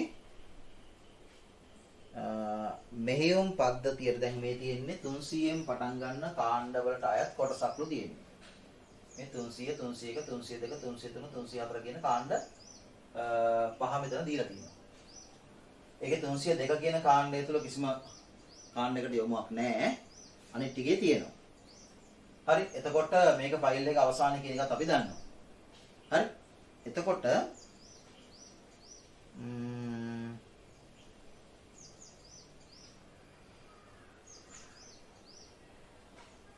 right ඔය කාණ්ඩ තුල තමයි ගබඩා වෙලා තියෙනවා කියලා කියන්නේ maximum.5 කියලා කියන ගොනුව ෆයිල් එක. දැන් අපිට කියන්නේ මෙහෙයුම් පද්ධතියට maximum.5 ගොනුවට අදාළ කාණ්ඩ සොයා ගැනීමට maximum.5 කියලා කියන ගොනුවට අදාළ කාණ්ඩ සොයා ගැනීමට ඉවහල් වන එම ගොනුවට අදාළ නාමාවලි තොරතුරෙහි ඇති වැදගත් අංකයක අගය ලියා දක්වන්න. ඒතර පුතේ නාමාවලි තොරතුරක් කියලා කියන්නේ ෆැට් ටේබල් එකට නෙමෙයි ඈ. ෆැට් ටේබල් එකේ අන්තර්ගතය මත වෙනම හදා ගන්නා වගුවක්. ඒ වගුවේ තමයි හැම වෙලෙම ලියාගන්නේ කිසියම් ගොනුවක් ගබඩා වීම ආරම්භ වෙලා තියෙන්නේ මොන මේ කාණ්ඩයේ සිටද කියන එක. එතන තියෙනවා ආරම්භක මේ කාණ්ඩයේ අංකය. හරි එතකොට දැන් මෙතන ආරම්භක කාණ්ඩය අපි ගත්තොත් එහෙම 2 කියලා. මොකද 2 ගන්න බෑ. ඒකේ තියෙන ෆයිල් එක අවසන් වීමක්නේ. මම ඒක කිව්වේ මේ 2 කියලා අපි නිකමට ගත්තොත් දෙකේ තියෙනවා 6. ඔහොම ගියාගෙන අපි ඉස්සරහට. මේ ඔක්කොම අවසන් වීමනේ. මේ ඔක්කොම අවසන් වීම නිසා මම මේ දෙකේ නම් ගත්තේ. හරි පැහැදිලිද? ඒ කියන්නේ මේ බ්ලොක්ස් අතර සම්බන්ධය වෙන්නන්නේ. ඒ නිසා පුතේ මේ කියන අර ඩිරෙක්ටරි මේ එන්ට්‍රි එකේ තියෙන්නේ හැම ගොනුවකම ආරම්භයේ තියෙන්නේ මොන කාණ්ඩයේද කියන එක. හරිද? එතකොට දැන් ඕගොල්ලෝ මට එනම් කියන්න මේ තියෙන්නේ කාණ්ඩ ටික මේ තියෙන්නේ ඒ කාණ්ඩ තුල සඳහන් වෙලා තියෙන ලින්ක් එකට අදාළ කාණ්ඩ අංක අර වගේම එහෙමනම් දැන් 300න් පටන් ගන්න කොටසක 300න් පටන් ගන්න කාණ්ඩ කොටසක අන්තර්ගතයක් නම් අපිට මේ දීලා තියෙන්නේ මේ කියන maximum.5 කියන ගොනුවට අදාළ කාණ්ඩ සොයා ගැනීමට ඉවහල් වන නාමාවලි තොරතුරේ නැත්නම් ඩිරෙක්ටරි එන්ට්‍රි එකේ තියෙන්න ඕනි වැදගත් අංකයක අගයනේ අපිට ලියා දක්වන්න කියලා. මොකක්ද ඒ අංකය? කියන්න බෑ.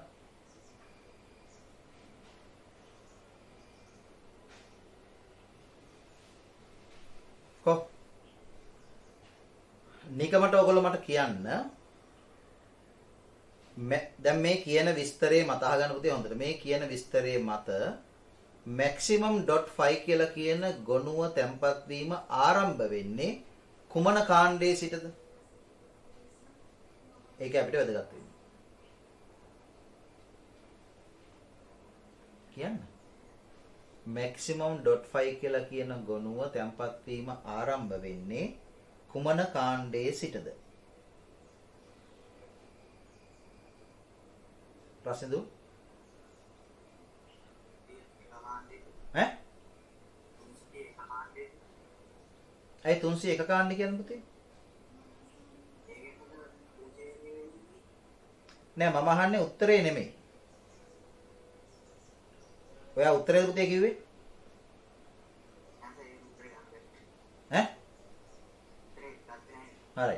දැන් මම අහන්නේ මෙහෙමයි. මම අහන්නේ දැන් මෙන්න මේ කාණ්ඩ කොටස තුලදී ගබඩා වෙලා තියෙනවා කියලා කියන්නේ maximum.5 කියලා කියන ගොනුව.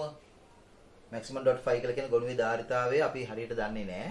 හැබැයි ධාරිතාවයේ කුමක් වුවත් ඒ ගොනුව අනිවාර්යෙන් ගබඩා වෙලා තියෙනවලු මේ ගොනු කොටස් ඇතුලේ. එහෙම කියනවනේ මේ තියෙන්නේ. එක්තරා අවස්ථාවක පහත රූපයේ දැක්වේ in maximum.5 ගොනුවට අදාළ කාණ්ඩද ලබාගත හැකිය. ඒතර maximum.5 කියලා කියන ගොනුවට අදාළ කාණ්ඩ ටික පුතේ මේ වගුවේ පෙන්වන කාණ්ඩ වලින් ලබා ගන්න පුළුවන් නම් ඒ කියන්නේ ඒ ගොනුවේ ධාරිතාවය ගොඩක් විශාල වෙන්න බෑ. හරි? මොකද අපිට මේ කාණ්ඩයක ප්‍රමාණය කිලෝබයිට් 4යි කියලා දීලා තියෙනවා. කාණ්ඩයක ප්‍රමාණය කිලෝබයිට් 4යි නම් පුතේ මෙතන දැන් කාණ්ඩ කීයක් තියෙන්නේ? 1යි 2යි 3යි 4යි 5යි. එතකොට මේ සියල්ලම ගත්තත් කිලෝබයිට් 20යි නෙන්නේ. ඒ 20 මෙතන මොකද සටහනකුත් නැහැ. නේද? මෙතන සටහනකුත් නැහැ. එතකොට 14යි. සෝරි 16යි. ඒ කියන්නේ මොකද්ද? අනිවාර්යෙන් කිලෝබයිට් මේ 16 හෝ ඊට වඩා අඩු ෆයිල් එකක් වෙන්න බෑ maximum.5 කියලා කියන්නේ. පැහැදිලිද? ඊට වඩා වැඩි වෙන්න බෑනේ. නේ? එතකොට 16ට වඩා වැඩි වුණා නම් කිලෝබයිට් 4 ගානේ කාණ්ඩ කැඩිච්චාම කාණ්ඩ 4කට වඩා වැඩි ප්‍රමාණයක් ෆයිල් එකට පාවිච්චි කරන්න වෙනවා. නමුත් මෙතන දීලා තියෙන්නේම 5යි. පහෙන් මේ එකක් සදාහනක් නැහැ. ඒ කියන්නේ අනිවාර්යෙන් භාවිත කරලා තියෙන කාණ්ඩ 4යි. ඒ කියන්නේ ෆයිල් එකේ ධාරිතාවය ලොකු ධාරිතාවයක් නැහැ. කිලෝබයිට් 16 හෝ ඊට වඩා අඩුයි කියන එක තමයි එකකින් කියන්නේ. එතකොට මම අහන්නේ රසිදු මේ maximum.5 කියලා කියන ෆයිල් එක ගබඩා වීම ආරම්භ වෙන්න ඇත්තේ අපි උපකල්පනය කරන්න ඕනි කුමන කාණ්ඩයේ සිටද?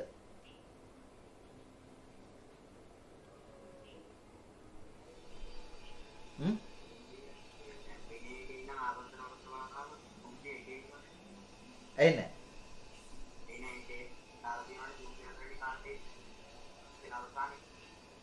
ඔරින එකේ තියෙන ෆයිල් එකේ අවසානයේ. ඔව්.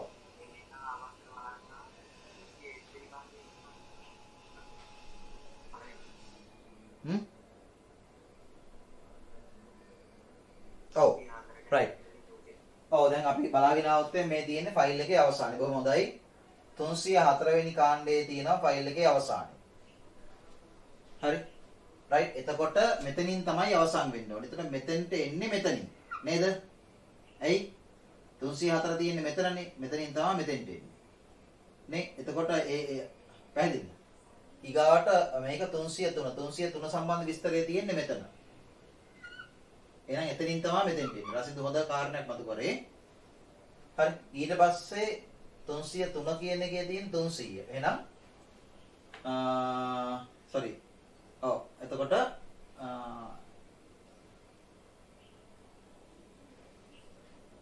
මෙතනින් ආපස්සට ගියාම මෙතන මම ආපස්සට යන එක දාන්නම්කෝ. ඒක ලේසි. ආපස්සට යනවා මෙතෙන්ට ඊළඟ මෙතනින් මෙතෙන්ට ඊගාවට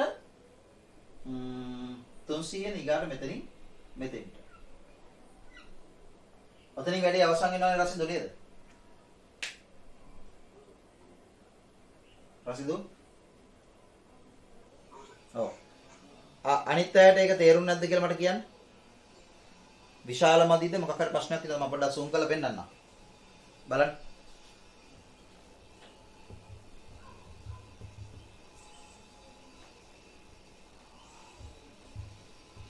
දැන් පේනව නේද? හා? බලන්න පුතේ. හරි වැදගත් ඒක.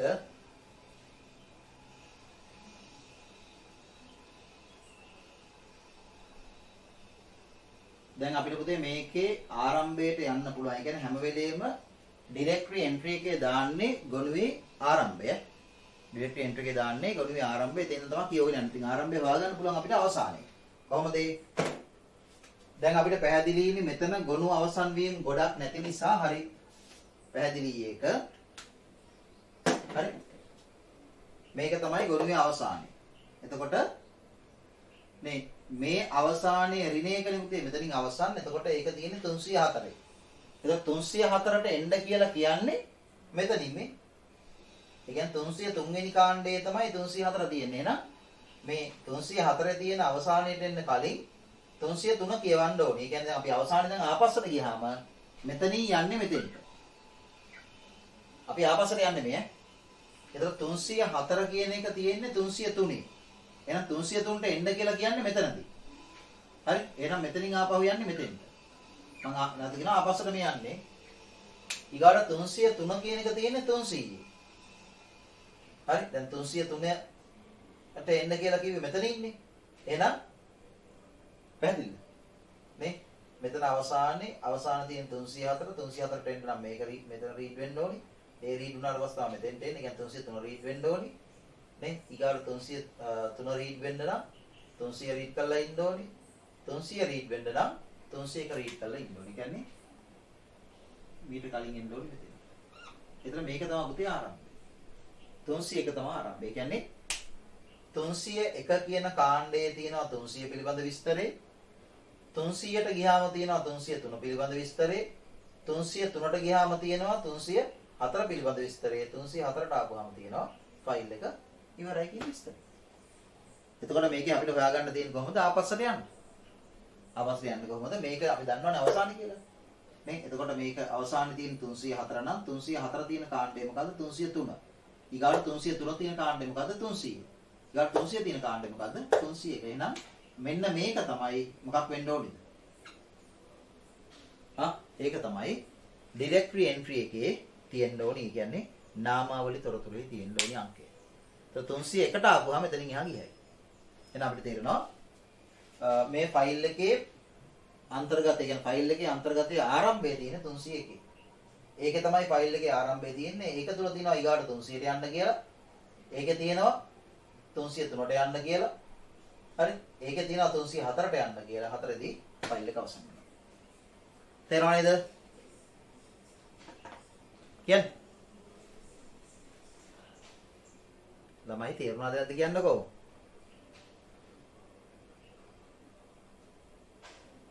අනේ අම්මපා එකම දේ කියන්න එපා හැමදාම.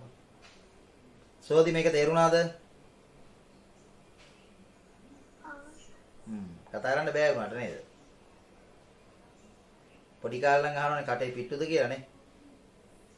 දැන් මේ මහානිගේ තේරුම නැහැ නේ කටේ පිට්ටු නැහැ කියලා අපි දන්නවනේ නේද? ඔව් දැන් තියෙන්නේ පිට්ටු වලට වඩා ලොකු දෙයක්. ඒකයි ප්‍රශ්නේ තියෙන්නේ. හරි. ඔක තමයි කතන්දරේ. ඒතර හැම වෙලෙම පුතේ බ්ලොක් එකේ ආරම්භය හොයාගන්න පුළුවන්. ඒ කියන්නේ ආපු ගමන හොයාගන්න පුළුවන් ආපස්සට යෑමෙන්. ඕක පුතේ අපි sannivedanaෙත් පාවිච්චි කරනවානේ. නේ? කිසියම් රවුටර් එකකට ලැබෙන දත්ත පැකට්ටුව ලොස් වෙලා නම් ඒ දත්ත පැකට්ටුවත් එක්ක එනවා ඊට කලින් රවුටරේ MAC ඇඩ්‍රස් එක. ඒ අනුව ඊට කලින් රවුටරේට යනවා. ඊළඟ දත්ත පැකට්ටුව ගන්නවා. පැහැදිලිද? ආපස්සට මාර්ගයට යන්න ඕන නම් මේ MAC ඇඩ්‍රස් හරහා ආපහු යන්න පුළුවන්. ඒ වගේ යාන්ත්‍රණයක් තමයි මෙතන පාවිච්චි කරන්නේ. හරි. එහෙනම් ප්‍රශ්නෙට උත්තරය එන්න ඕනි 301. හරි.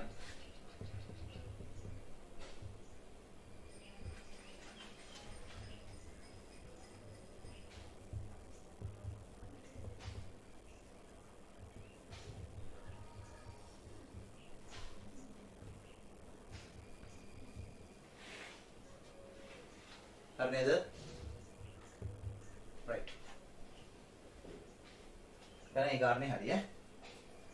ඊට පස්සේ අහනවා අංක 2 මේක මාක් කරගන්න. maximum 5 ගණුව තවදුරටත් වර්ධනය වී එහි විශාලත්වයේ කිලෝබයිට් 20 වීයි සිතන්න. එයට අදාළව ෆැට් හි සිදු කළ යුතු වෙනස්කම් මොනවාද? දැන් අපිට තේරෙනවා පුතේ අපේ මූලික ගණනය කිරීම මත මේ එක කාණ්ඩයක ප්‍රමාණය කිලෝබයිට් 4යි නම් මේ ගුණුවට අදාළ කොටස් තිබුණේ 4යි. ඒ නිසා උපරිම ධාරිතාවය 1 කිලෝබයිට් 16යි. එහෙම නැත්නම් ඊට වඩා අඩු වෙන්න ඕනේ. හරි. එතකොට මේක කිලෝබයිට් 20 දක්වා විශාල කරා නම් අනිවාර්යෙන් කාණ්ඩ 5ක් මේ සඳහා වැය වෙන්න එපැයි. ඒට අදාළව ෆැට් හි සිදු කළ යුතු වෙනස්කම් මොනවාද?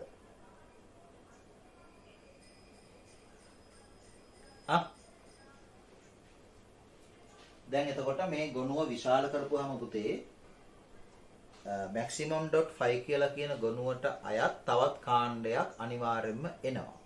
එකයි නෙන්නේ ඇයි? හැම කාණ්ඩයකම කිලෝබයිට් 4 ගානේ තැම්පත් වෙච්චාම තැම්පත් වෙන උපරිම ප්‍රමාණය තැම්පත් වෙනවනේ.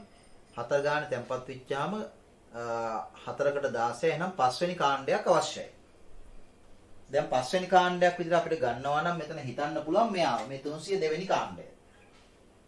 302 වෙනි කාණ්ඩය 5 වෙනි කාණ්ඩය විදිහට ගන්න පුළුවන් නැත්නම් වෙනත් කාණ්ඩයක් ගන්නත් පුළුවන් ඉදිරියට. පැහැදිලිද? එතකොට දැන් අපෙන් අහන්නේ පුතේ මේ ගොනුව විශාල වීමත් එක්ක ෆැට් ටේබල් එක තුල සිදුවන වෙනස්කම් මට කියන්න බලන්න.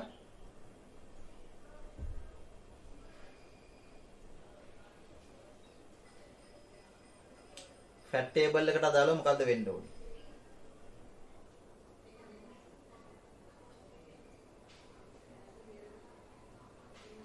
හරි ඔයගලන්ට ඒක තේරුම් ගන්න අමාරු නම් මම කියන්න මේ බලන්න. දැන් 304 වෙනි කාණ්ඩයේ ඍණ එක තියෙන්නේ ඇයි? 304 වෙනි කාණ්ඩයේ ඍණ එක තියෙන්නේ ඇයි? සුවදි කියන්න තේරුණා කියලා කිව්වනේ නේද? තේරුණා නම් මට ප්‍රශ්න අහන්න අයිතියක් තියෙනවනේ නේ. සුවදි මට කියන්න මේ පවතින තත්වයේ මත 304 වෙනි කාණ්ඩයේ ඍණ එක කියලා තියෙන එකේ තේරුම මොකද්ද? ගොනුවේ අවසානයේ right.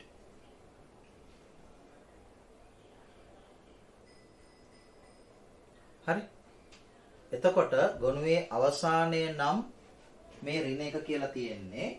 දැන් මේ ගොනුව කිලෝබයිට් 20ක් දක්වා වර්ධනය කරපුවාම ප්‍රසාරණය කරපුවාම විශාල කරපුවාම තවදුරටත් 304 කියලා කියන මේ කාණ්ඩයේ ඍණ එක කියන එක පවතින්න පුළුවන්ද බැරිද?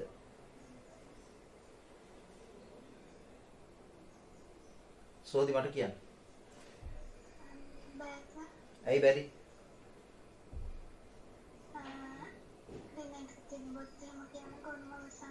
ඔව් බොහොම හොඳයි. ඔව්. ඔව් කියන්නේ.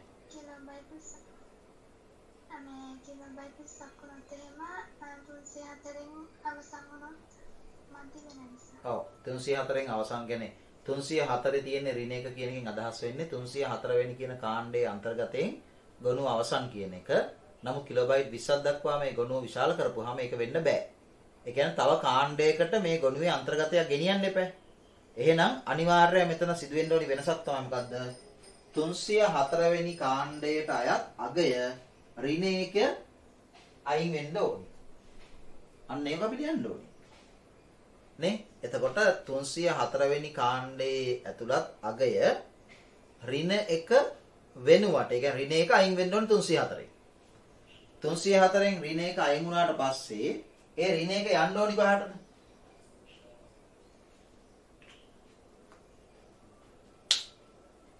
කොහාටද?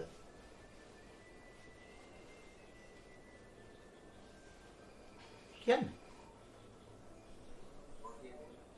302ට හෝ පුතේ වෙනත් කාණ්ඩයකට අපිට කියලා නැහැ මෙච්චර කාණ්ඩ ප්‍රමාණයෙන් මේක මේ නවතිනවා කියලා. එහෙනම් අපිට උපකල්පනය කරන්න පුළුවන් මොකද්ද? ඒ වැඩි වෙන කාණ්ඩයට අදාළ අන්තර්ගතය 304ට එනවා. හරි? ඇවිල්ලා 304 දැන්ට අන්තර්ගතයක් තියෙනවනේ. එතනින් ෆයිල් එක අවසන් වෙලා නැතිකොනේ. නේ? නමුත් එතනින් ෆයිල් එක අවසන් කරන්න බෑ. වැඩි ටිකක් එනවා. එතකොට වැඩි ටික එන්න පුළුවන් කොතෙන්ටද? 302ට. වැඩි ටික එන්න පුළුවන් 302ට ඇවිල්ලා එතනින් ෆයිල් එක අවසන් වෙන හින්දා ඒක ඍණ එක වෙන්න පුළුවන්. රසින්දු පුතේ මේ 302 ඍණ එක වෙන්නේ නැතුව වෙන කාණ්ඩයක් ඍණ එක වෙන්න බැරිද? රසින්දු. හා?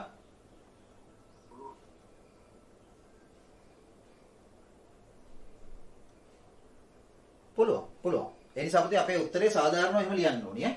අපිට මේ 300න් පටන් ගන්න මේ කාණ්ඩවල කොටසක් කියලා කිව්වට ඒකේ අවසානයේ කීයද කියලා නැහැනේ. ඒ නිසා අපිට උපකල්පනය කරන්න පුළුවන් මොකද්ද? දැන් අපි කොහොමද දන්නවා මේ ගොනුව තව විශාල වෙනකොට තව කාණ්ඩයක් මේ ගොනුවේ අන්තර්ගතයේ ගබඩා කිරීම සඳහා අවශ්‍යයි. ඒ කාණ්ඩයේ විදිහට අපිට හිතන්න පුළුවන් 302 වෙනි කාණ්ඩය පාවිච්චි කරනවා කියලා නැත්නම් වෙන කාණ්ඩයක් කියලා. එහෙනම් අපි කියන්න ඕනේ මොකද්ද? ලියාගන්න එක වෙනසක්. ෆැට් එකේ වෙන වෙනස ලියාගන්න. 304 යන කාණ්ඩෙහි අන්තර්ගතය 304 යන කාණ්ඩයෙහි අන්තර්ගතය 304 යන කාණ්ඩයෙහි අන්තර්ගතය වන ඍණ 1 304 යන කාණ්ඩෙහි අන්තර්ගතය වන ඍණ 1 එක ඉලක්කමෙන් ලියන්න පුතේ ඍණ 1 ඉවත් වී ඍණ 1 ඉවත් වී ඒ වෙනුවට ඍණ 1 ඉවත් වී ඒ වෙනුවට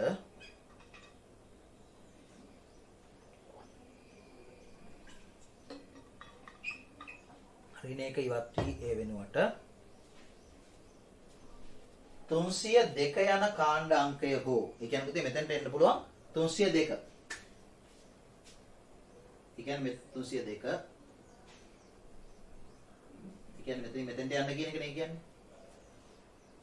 ඉවත් වී ඒ වෙනුවට 302 යන කාණ්ඩ අංකය හෝ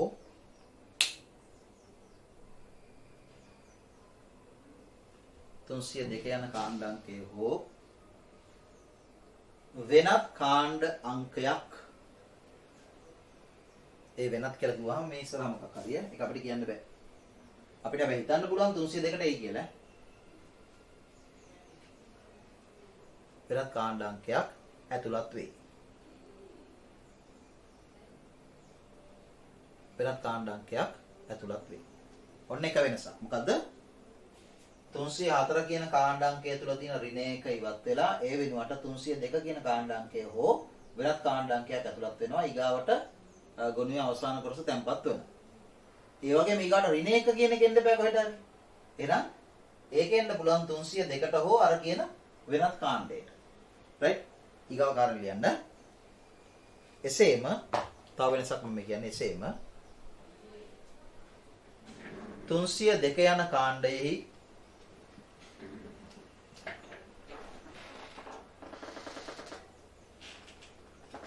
302 යන කාණ්ඩයෙහි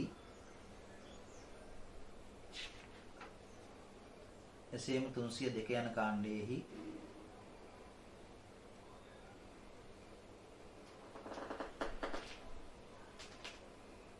හෝ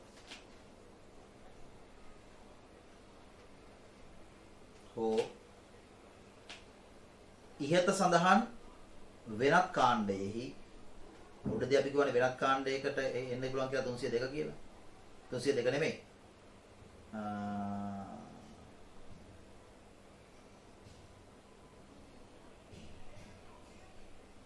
304ට එන්න පුළුවන් කියලා කියවනේ වෙනත් කාණ්ඩයක අංකයක් 302 හෝ වෙනත් කාණ්ඩයක අංකයක්. එහෙනම් 304ට 302 කියන කාණ්ඩ අංකය આવොත් 302 දී තමයි ෆයිල් එක අවසන් වෙන්න ඕනේ. නැත්නම් වෙනත් කාණ්ඩේ තමයි අවසන් වෙන්න ඕනේ. හරි? එසේම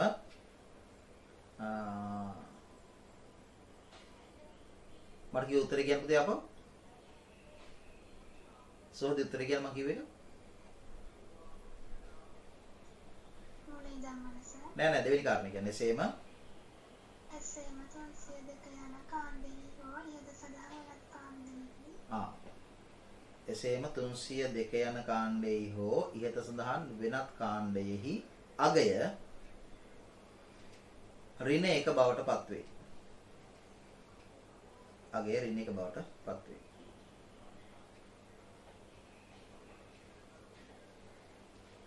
right. හිතන්න අවශ්‍ය දේවල් මේකේ තියෙනවා. ඔළුවට ගන්න. හරි. ඊගාට පුතේ C කොටසට එන්නේ මම විනාඩි 5ක් 10ක් දෙන්නම්. ටක් ගාලා හැමෝම ප්‍රශ්න සම්පූර්ණ කරන්න උත්සාහ කරන්න. මම විනාඩි 5ක් 10ක් දෙන්නම් C කොටසට අදාළ ප්‍රශ්නය අවසන් කරන්න. එතකොට අපිට විභාග ප්‍රශ්න උතනින් සම්පූර්ණයෙන් අවසන් කරන්න පුළුවන්. ඊට පස්සේ තියෙන්නේ එක මොඩල් ප්‍රශ්නයක් තියෙනවා රචනා එකක් සහ MCQ ප්‍රශ්න කීපයක් තියෙනවා. ඒක එච්චර සංකීර්ණ දෙයක් නෙවෙයි. ඒක එච්චර ලොකුවට සලකන්න ඕන දේවල් නෙවෙයි ඈ. ඒතර අත්‍යවශ්‍ය දේවල් ටික අපි අවසන් කරලා තියෙන්නේ මේ ටික කතාරට පස්සේ. රයිට්. මම විනාඩි 10ක් දෙන්නම්. ටගලා මේක අවසන් කරන්න. අඩුපාඩුවක් නැතුව.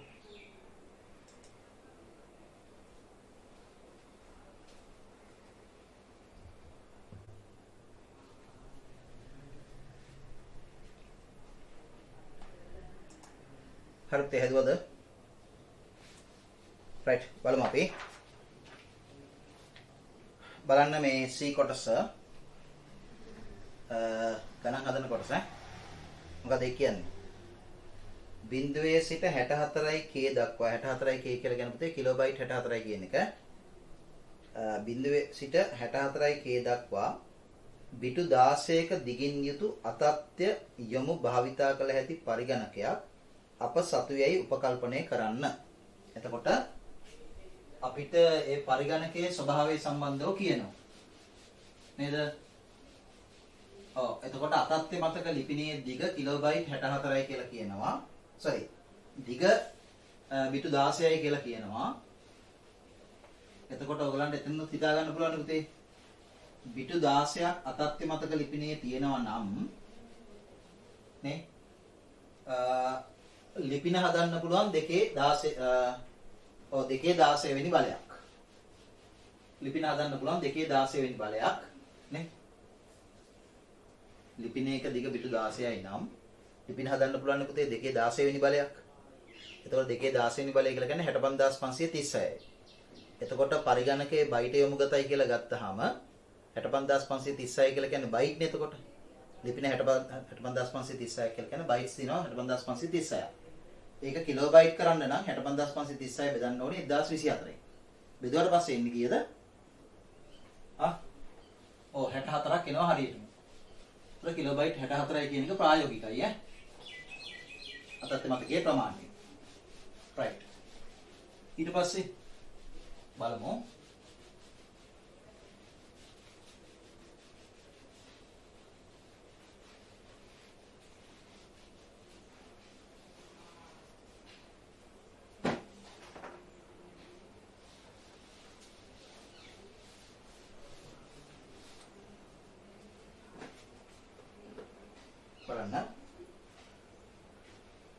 තවද මෙම පරිගණකයේ භෞතික මතකයේ විශාලත්වය කිලෝබයිට් 32 ලෙසත්.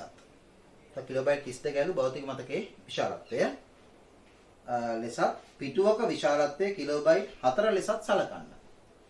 අපිට ඒ ගාන තුල පුතේ විශාලත්වයන් සියල්ලම දෙනවා. අතත්්‍ය මතකයේ විශාලත්වය කිලෝබයිට් 64යි.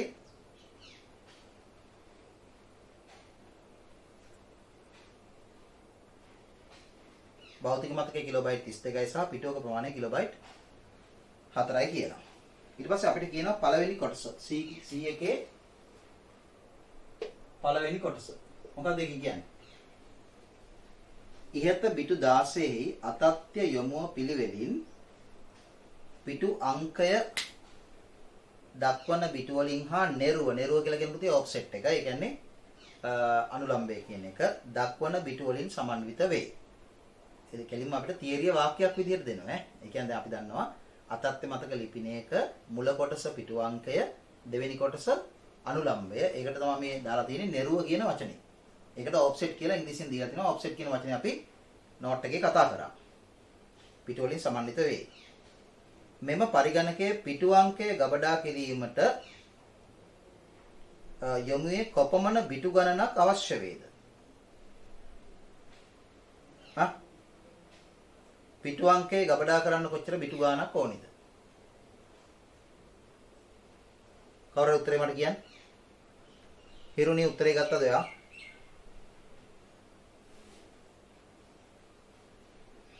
යුගාන් කියනවා 4යි කියලා. හිරුණී උත්තරේ?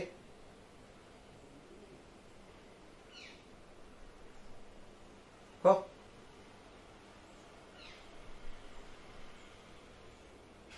ඔව් 4යි. බිටු 4යි කියලා කියනවනේ. අපිට ඕන නම් ක්‍රමානුකූලව මේක හදාගෙන ගිය හැකි කොහොමද? පිටු අංකය ගබඩා කිරීමට බිටු කීයක් අවශ්‍ය වේද? right. එතකොට අපිට ක්‍රමානුකූලව මුලින් ඉඳන් යනවා නම් මෙහෙම ගියාගෙන පුතේ. අතත්්‍ය මතකයේ දිග අතත්්‍ය මතක ලිපිනේ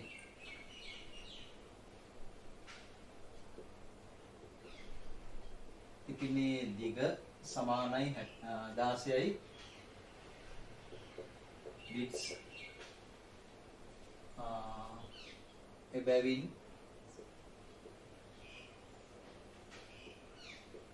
අතත්්‍ය මතක ලිපින ගණන සමානයි කීයද? 216. ලිපින ගණන 216. අතත්්‍ය මතක ලිපිනේ දිග බිටු 16යි. එබැවින් අතත්්‍ය මතක ලිපින ගණන 216යි. අපි ගත්තොත් එහෙම පරිගණකය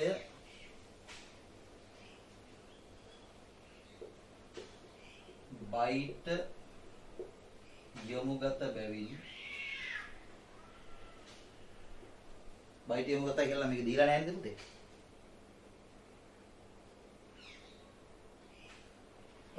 බයිට් යොමු ගත කියලා දීලා නැහැ. යොමු ගත නම් කියලා අපි ගමු. නම් ලිපින 2:16ක් තියෙනවා කියලා කියන්නේ අතත්ය මතකයේ ධාරිතාව කියලා කියන්නේ 2:16යි බයිට්ස්. මොකද එක ලිපිනයකින් එක බයිට් එක ගානේ බයිට්ස් 2:16ක් එනවනේ. ඒ කියන්නේ පුතේ කොච්චරද?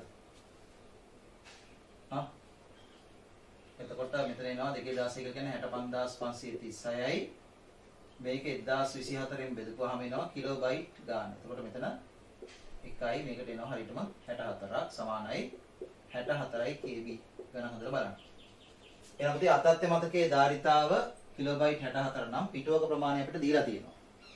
හරි පිටුවක ප්‍රමාණය දුන්නාම අපිට හිතා ගන්න පුළුවන්.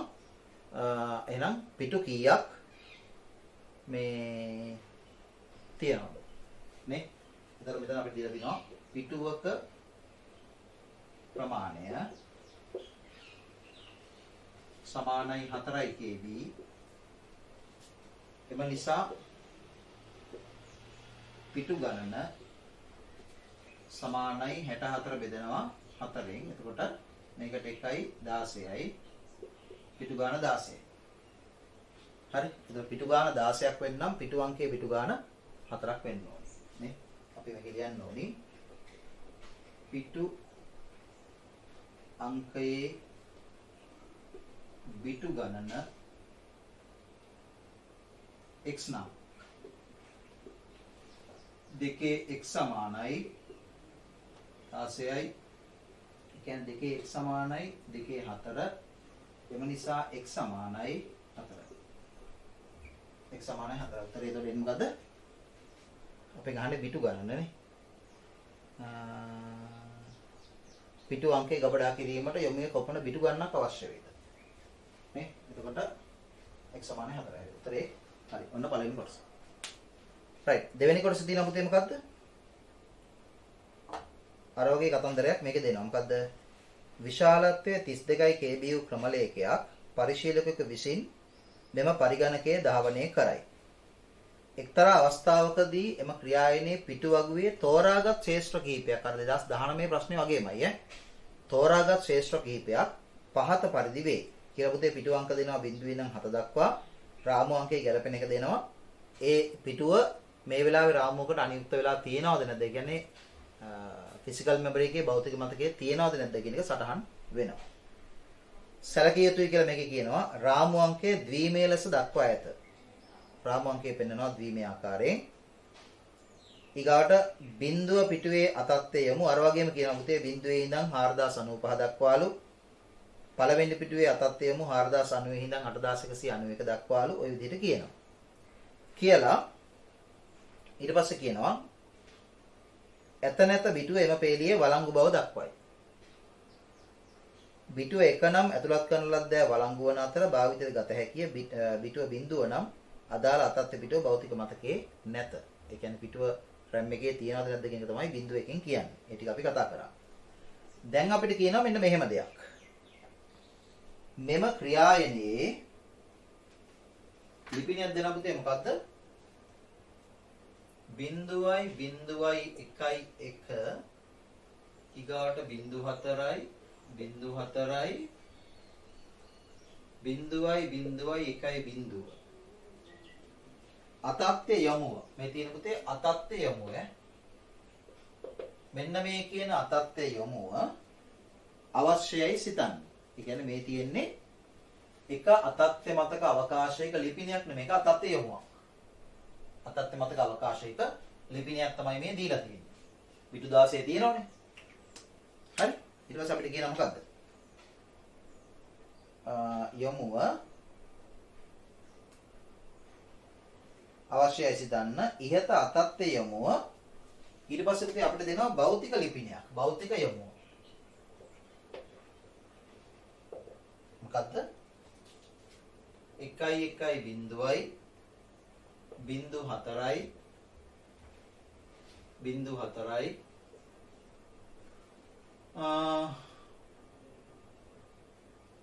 0.1 0.1 භෞතික යොමුවට අනුරූප වේ. මේ පැහැදිලි කරන්න. ඒ කියන්නේ පුතේ මෙන්න මේ ලිපිනය සහිත පිටුව මේ ලිපිනය සහිත පිටුවේ තියෙන අවකාශය ඒ කියන්නේ පිටුව තමයි. ඒකට ඒ අවකාශයේ තියෙන කිසියම් පිටුවක නේ ඒක මෙන්න මේ ෆිසිකල් මෙමරි ඇඩ්‍රස් එකට අනුරූපණය වෙලාලු. මේ පැහැදිලි කරන්න. කියන්නේ අපි පැහැදිලි කරනවා කියලා කරන්න ඕනේ මොකද්ද? අපි පැහැදිලි කරන්න ඕනේ උත්තරයක් ගන්න ඕනි මේක අනුරූප වෙලා තියෙන්නේ මේකට තමයි කියන්නේ. ඒක අපි ඔප්පු කරන්න ඕනේ. හරි? කාට හරි ඒක ඔප්පු කරන්න අවශ්‍ය කරන කාරණේ කිව්වේ හැකිද?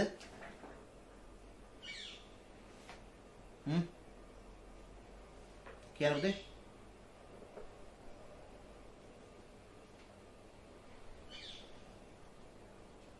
කතා කරන්න.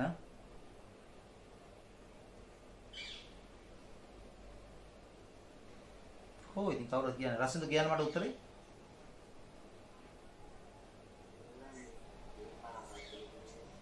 පුතේ ඇහෙන්නේ අයිය කියන්නේ?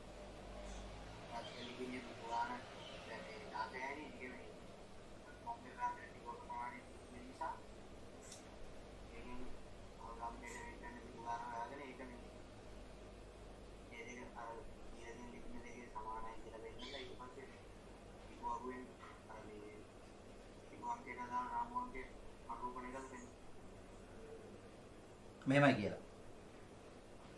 නේද? මෙහෙමයි කියලා පෙන්වන්නේද හරි. ඔයාගේ කාරණේ හරි. දැන් පුතේ මේක අපිට පැහැදිලි. මේක අතත්ත්‍ය මතක ලිපිනේනේ. නේ? ඒතකොට මේ අතත්ත්‍ය මතක ලිපිනේ දැන් අපි දන්නවා පිටු අංකයට පිටු 4ක් වෙන් වෙනවා කියලා. පිටු අංකයට පිටු 4ක් වෙන් වෙනවා මුළු දිග 16යි කියලාත් අපිට කියලා තියෙනවා. මේ එහෙනම් අපි දන්නවා මෙන්න මේක පිටු අංකය. මේක මොකද්ද? අනුලම්බය. මේ තියෙන පුතේ අනුලම්බය. හරිද? මේක තමයි පිටු අංකය. ඒතර පිටු අංකය කීයද? 0.01 පිටු අංකය හැම වෙලේම දීලා තියෙන 10 පාදින්නේ. ඒතර මේ 0.01 කියලා කියන්නේ 3 කියන එක. 0.11 කියලා කියන්නේ පුතේ 3 කියන එකනේ. එහෙනම් මේ අතත්ත්‍ය මතක ලිපිනේ අයිති වෙන්නේ 3 වෙනි පිටුවේ මතක අවකාශයකට. හරි එහෙනම් අපිට පැහැදිලි අපි කියන්න ඕනේ මොකද මේ ලිපිනේ අරගෙන හරි දී ඇති අතත්ත්‍ය මතක ලිපිනේ මම නම් මේක නෝට් මේක ලියන්න. උත්තරේ එන්න ඕනේ මෙහෙමයි. දී ඇති අතත්ත්‍ය මතක සමහර අවස්ථාවලදී පුතේ ඕක මට මතක විදිහට මේක නම් මම මේ උත්තරේ ලියන්න විතරක් මේ ඉඩ තියලා තියෙන පොඩ්ඩක් ඉන්න මට අග්ගල බලලා කියන්නම්.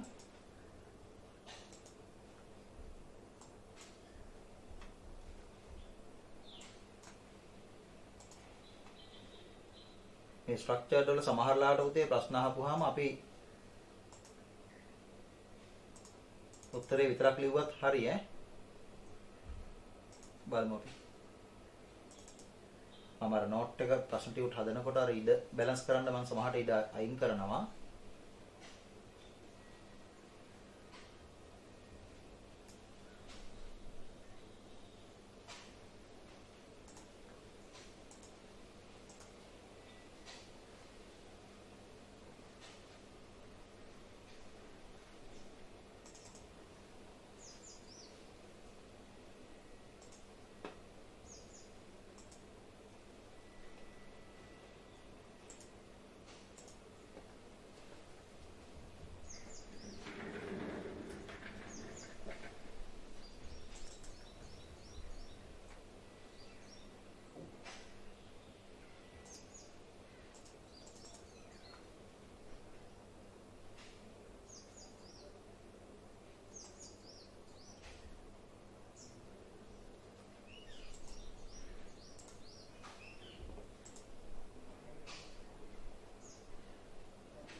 ඔව් ඒකට ලොකු ඉඩක් තියෙනවා නෑ පුතේ.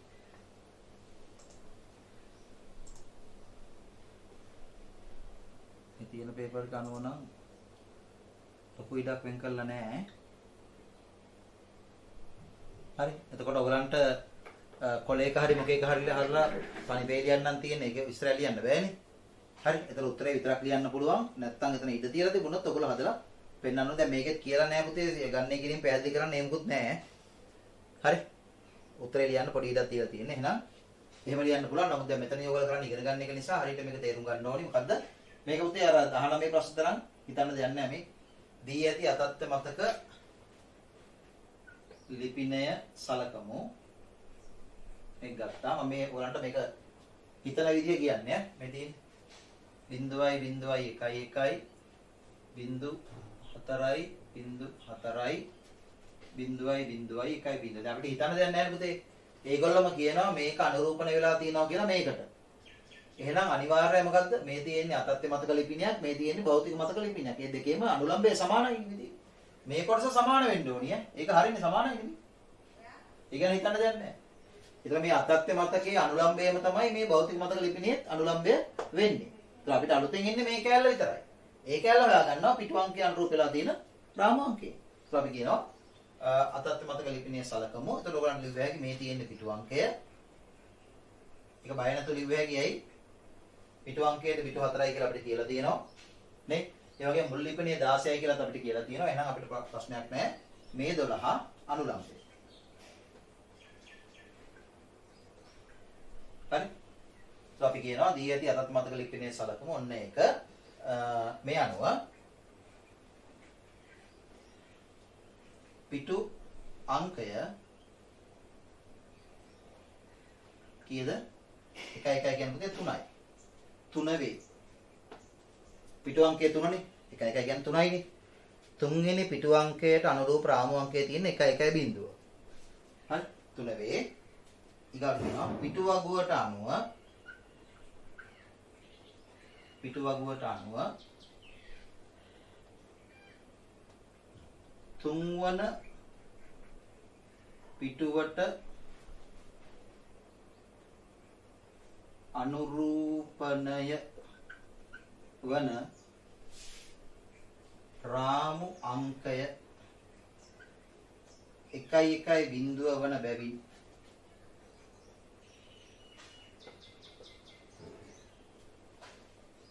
ඉහත අතත්්‍ය මතක ලිපිනයට පේපර් එකේ දීලා තියෙන වචන පාවිච්චි කරන්න අනුරූප වෙයි කියලා දෙන්න අනුරූපණය වන භෞතික මතක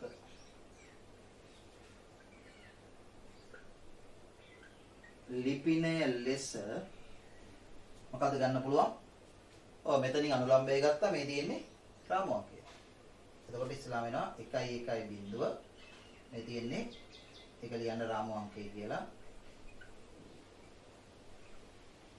හරි අනුලම්බය මොකද්ද? 0.4යි 0.4යි 0.2යි ගත හැක. ඉතින් අපි පැහැදිලි කරලා දෙන්න ඕනේ මෙහෙම කරන්න පුළුවන් කියලා. ඒතර අපිට පේපර් එකේ කියනවා පුතේ මෙහෙම වෙලා තියෙනවා කියලා. මොකද්ද? මෙන්න මේ අතත්්‍ය මතක ලිපිනයේට මේ භෞතික මතක ලිපිනේ අනුරූප වෙලා කියලා අපිට කියලා තියෙනවා. ඉතින් අපිට ඒක පැහැදිලි කරන්න කියලා නේ කියලා තියෙන්නේ. ඒතර අපි පැහැදිලි කරලා කියන්න ඕනි ඔව් එහෙම වෙන්න පුළුවන් කියන එක. කොහොමද ඒක පුළුවන් කියන්නේ? මේ අතත්්‍ය මතක ලිපිනේ සලකපුවාම ඒකේ පිටු අංකය වෙනවා මුල පිටු 4. මොකද පිටු අංකයේ පිටු 4ක් වෙන්නවා කියලා අපි හොයාගත්තානේ. සහ මුල ලිපිනේ පිටු 16 කියලාත් අපි දන්නවා. ඒතර ඊටු 12 යන්නේ අනුලම්බය. ඒතර එහෙනම් ඊටු 12 අනුලම්බයට යනවා නම් ඒ 12ම තමයි පුතේ එන්න ඕනි අතත්්‍ය මේ භෞතික මතක ලිපිනේ අනුලම්බය විදිහට. ඒ කියන්නේ මේක වෙන්න ඕනි මෙතෙන්ට. හරි? ඊට පස්සේ මේක අනුව අපිට පැහැදිලි පිටු අංකය 3 කියලා මේ 0.1 කියන්නේ පිටු අංකය 3. පිටු අංකය 3ට අනුරූප රාමු අංකය මොකක්ද කියන එක වගුවේ තියෙනවා 1 1 බිඳුව කියලා. වගුවෙන් එක බලාගත්ත හැකිනේ. එහෙනම් ඒක තමයි මේ කිව්වේ. මේ අනුව පිටු අංකය 3 වේ. පිටු වගුවට අනුව ලියන්න. තුන්වන පිටුවට අනුරූප වන රාමු අංකය 1.1.0 වන බැවින් එවන දෙකේ පාද ඉලක්කම දාන්න ඕනේ නැහැ.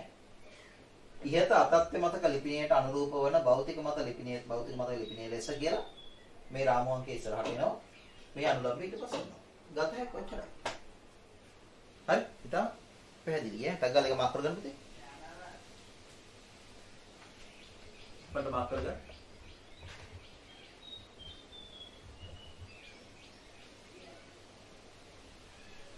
ඒක අංග සම්පූර්ණ උත්තරේ නේ හැටි මම මේ කිව්වේ. කෙටි ක්‍රම වලින් හදලා ගන්නත් පුළුවන් ඈ. ඒ කියන්නේ රසඳ කිව්වා වගේ හිතලා උත්තරේ විතරක් දාන්න තියෙනවා නම් දැන් මහැකි පැහැදිලි කිරීමක් කරන්න තියෙනවා නම් පැහැදිලි කරන්න ඕනේ ඈ.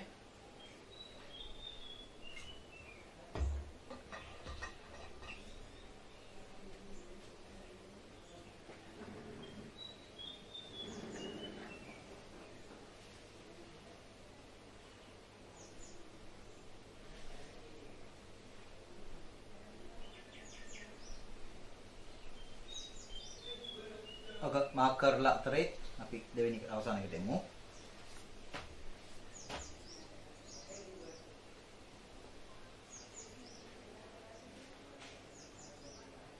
පොඩි තමයි ලියන්න තියෙන්නේ. දී ඇති අතත්ත්ව මතක ලිපිණයේ සලකුණු කියන ඉගෙන ඉස්සරහට යමු.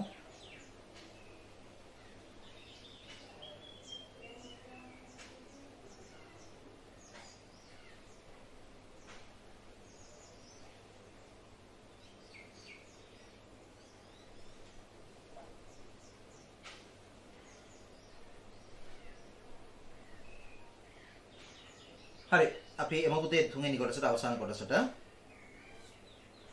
එතකොට මේක දෙවෙනි කොටස මේක පළවෙනි කොටසනේ. මේ තියෙන දෙවෙනි කොටස. හරි. බාඩ අවසාන කොටස කියනවා 0.0.1.12 අතත්ත්ව මතක යොමුව අවශ්‍ය වූයේයි උපකල්පනය කරන්න. තව ගන්න පේනවා 0.0.1 කියලා කිව්වහම 0.0.1 කියලා කියන්නේ දෙකේ පාදයෙන් ඒක 10 පාදයෙන් ලිව්වහම 1 කියලා නෙන්නේ. ඒ කියන්නේ පළවෙනි පිටුව. නේද? දැනට ඔයගොල්ලන්ට පේනවා පළවෙනි පිටුවට අදාළ රාමු අංකයේ 0.0.0 තියෙන්නේ. ඒකේ ඇත නැත එකේ බිඳුව තියෙන්නේ. ඒ පිටුව දැනට භෞතික මතකයට ඇවිල්ලා නැහැ. අපිට කියනවා අතත්ත්ව මතක යොමුව අවශ්‍ය වූයේයි උපකල්පනය කරන්න. මෙතන මේ පළවෙනි පිටුවට අයිති අවකාශයක අතත්ත්ව මතක ලිපිණය තමයි අවශ්‍ය වෙලා තියෙන්නේ. එම අවශ්‍යතාවය ඉටු කරලීමට මෙහෙයුම් පද්ධතිය ආරම්භ කළ ක්‍රියාවලි වල ප්‍රතිඵලයක් ලෙස ඉහත පිටු වගුවේහි පිටු අංක 6ට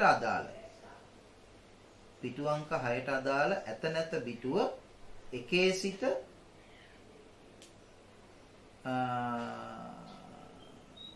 බිඳුව ලෙස වෙනස් විය. එකේ සිට බිඳුව ලෙස වෙනස් විය. මොකක්ද ඒක වුණා කියලා කියන්නේ? එම අවශ්‍යතාවය ඉටු කරලීමට මෙහෙයුම් පද්ධතිය ආරම්භ කළ ක්‍රියාවලියක ප්‍රතිඵලයක් ලෙස ඉහත පිටු වගුවේ පිටු අංක 6ට අදාළ ඇත නැත පිටුව එකේ සිට බිඳුව ලෙස වෙනස් වේ. කියන්නේ 6ට අදාළව තිබිච්ච පිටුව අයින් කරලා තියෙනවා. ඊට පස්සේ අපෙන් අහනවා 0.0.1.12 යොමුව අනුරූපණය වීමට ඉඩ ඇති බිටු 15කින් යුත් භෞතික යොමුව කුමක්ද?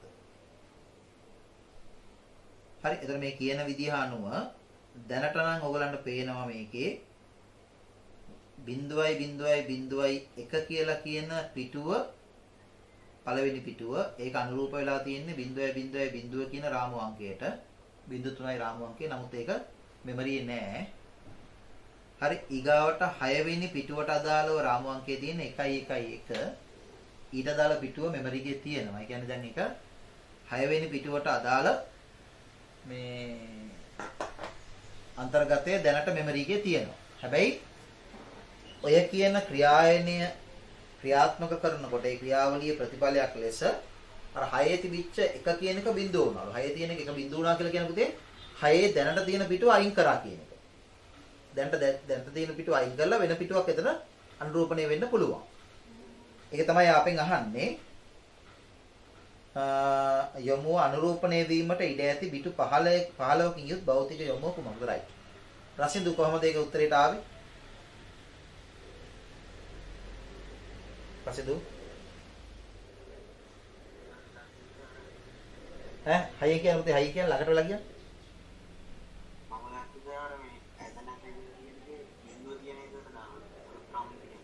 එන්නේ.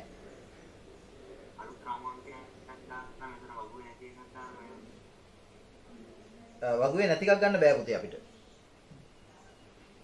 වගුවේ නැති රාම අංකයක් කියලා කියන්නේ මේ තියන්නේ නැති එකක්ද? 0.0යි 0.1 කියන රාම අංකය මේකේ නෑනේ.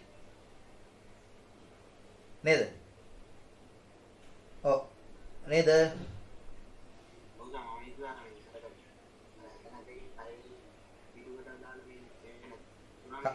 හරි. ඔව් ඒ වගේම ඔයගොල්ලෝ දන්නවා දැන් මේ රාමු අංකය බලන්න පුතේ මේ 0.0 කියන රාමු අංකය එක පිටුවටක් තියෙනවා, දෙක පිටුවටක් තියෙනවා, පහ පිටුවටක් තියෙනවා, හත පිටුවටක් තියෙනවා. කියන්නේ ඒවා ප්‍රශ්නයක් වෙන්නේ නැත්තේ ඇයි? ඒක තාම මෙමරි එකේ නැති හින්දා. නේ? අර ඇත නැත එකේ බිඳුවනේ තියෙන්නේ. මට සුවදි කියන්න කොහොමද උත්තරේ ගත්තේ?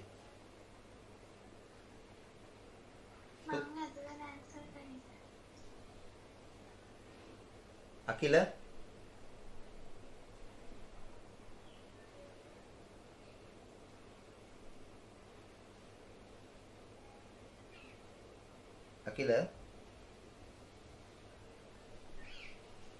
නැද්ද?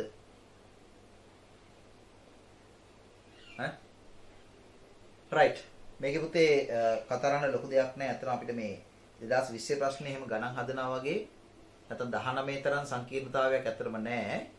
ඒකේ අර පොඩ්ඩක් අර ෆැට් ටේබල් එක අපිට විතරයි වෙනසකට තියෙන්නේ. ඒකෙන් දැන් අපි දන්නවනේ කොහොමද මේ ක්‍රියාවලිය වෙන්නේ කියන එක. එතකොට මේකේ හිතන්න තියෙන පුතේ මෙහෙමයි. දැන් ඔයගලන්ට මේක පැහැදිලිව කියනවා.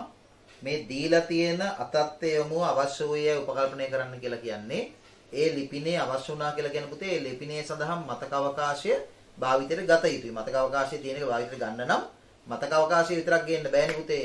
මෙමරි එකට මේ පිටුව ගේන්න ඕනේ. හරි ඒ පිටුව එතකොට කීවෙනි පිටුවද? 0.0.1 පළවෙනි පිටුව. හරි එතකොට දැන් මේකේ කියනවා මේ ඒක මතකයට ගෙනීමේ ප්‍රතිඵලයක්. ඒ මතකයට ගේන්න එපා ක්‍රියාත්මක කරන්න. ඒකේ ප්‍රතිඵලයක් විදියට 6 වෙනි පිටුවට අදාළව තිබිච්ච මේ එක කියන එක බිඳුව වුණාලු. 6 වෙනි පිටුවට අදාළව තියෙන එක කියන එක බිඳුව වුණා කියන එකේ තේරුම ඒක මෙමරියෙන් අයින් කරා කියන එකනේ මොකද? ඒතර මේ කරලා තියෙන්නේ මොකද්ද? මේ කරලා තියෙන්නේ දැන් අපි අර සාමාන්‍ය අදහස මොකද්ද? අපි හිතමුකෝ මේ වෙලාවේ මෙමරියේ ඉඩ ප්‍රමාණවත් නැත්තම් 6 වෙනි පිටුවට අදාළ රාමුවේ 6 වෙනි පිටුව රාමුවේ තියෙනවා. මොකද ඒ රාමුව 111 කියන රාමු අංකයේ රාමුව.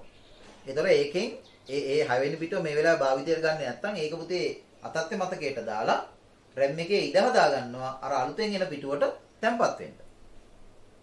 එහෙම උපකල්පනයකට අපිට එන්න පුළුවන්. මොකද අපේ ප්‍රශ්නේ අහන්නේ පුතේ අන්තිමට කියන්නේ මොකද්ද?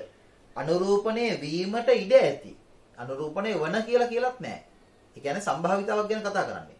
අනුරූපණය වීමට ඉඩ ඇති පිටු 15කින් යුත් භෞතික යොමුව කුමක්ද? එතකොට අපිට ඉතා පැහැදිලි. අනුලම්බේ නම් පුතේ අරගමනේ එන්නේ. බිඳු 12 කොහොමත් එනවා.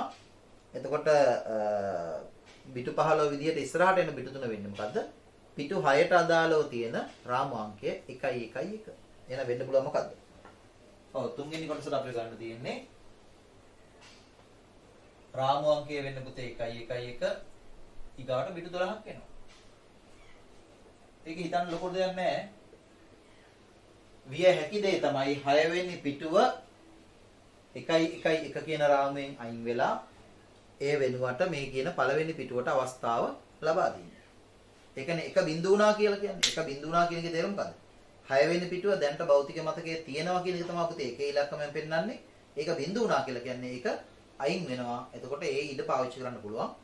ඔය ගන්න පිටුවට. ඒ අදහස් තමයි ඔය කියන්නේ. එහෙනම් මේක ලිපිනේ මොකද වෙන්නේ? අනුලම්බයේ පිටු 12මයි රාමු අංකයට එනවා 111. ඒක අපිට පෙන්නලා තිනවා 6 වෙනි පිටුවට අදාළව තියෙන රාමු අංකය 111 කියලා. රයිට්. ඕක තමයි පුතේ කතා කරන්න තියෙන්නේ. එතකොට උතනින් අපිට නිල වශයෙන් කතා කරලා අවසන් කරන්න පුළුවන් සියලුම විභාග ප්‍රශ්න මෙහෙයුම් පද්ධති පාඩමට අදාළව 2011 සිට 2020 දක්වා ආපු. හරි. ඊගාවට 12 වෙනි ප්‍රශ්නේ විදිහට පුතේ මොඩල් ප්‍රශ්නයක් තියෙනවා. ඒක තනියෙන් කරන්න. අපි ලබන සුමානේ කතා කරමු. මේක ඇති දෙයක් නෑ. සහ ඊගාවට අර අපි පොත් වලින් අරගෙන සහ අපි හදලා දාපු මොඩල් ප්‍රශ්න තව කීපයක් සාකච්ඡා කරන්න තියෙනවා. ඒ ටිකත් අපි ඊගාවට සාකච්ඡා කරමු. පොඩි වෙලාවක තුතේ ඉවර කරගන්න පුළුවන් වෙයි. එතකොට අපිට මෙහෙයුම් පද්ධති පාඩමට අදාළ ප්‍රශ්න සම්පූර්ණයෙන්ම අවසන් කරන්න පුළුවන්. එතකොට කෙටි ප්‍රශ්නත් 100කට වැඩි ප්‍රමාණයක් එක්ක අපි කතා කරලා තියෙනවා. එතකොට ඔයගොල්ලෝ මාස තියාගන්න 2018 ඉඳලා කෙටි ප්‍රශ්න එන්න කෙටි ප්‍රශ්න 3 4 2020 වෙනකොට කෙටි ප්‍රශ්න 5ක් දක්වා OS පාඩමේ ප්‍රමුඛ තැනක් දුන්නා. එතකොට OS පාඩමේ පුතේ 2020 දී කෙටි ප්‍රශ්න 5යි සම්පූර්ණ ස්ට්‍රක්චර්ඩ් ප්‍රශ්නය ගැන ලකුණු 5ව දෙකක් කියන්නේ 10ක් ඇවිල්ලා තියෙනවා. නැත්නම් ලකුණු 10ක් ගන්න ප්‍රශ්න ඇවිල්ලා තිනවා. හරි වැදගත් ඈ. හරි.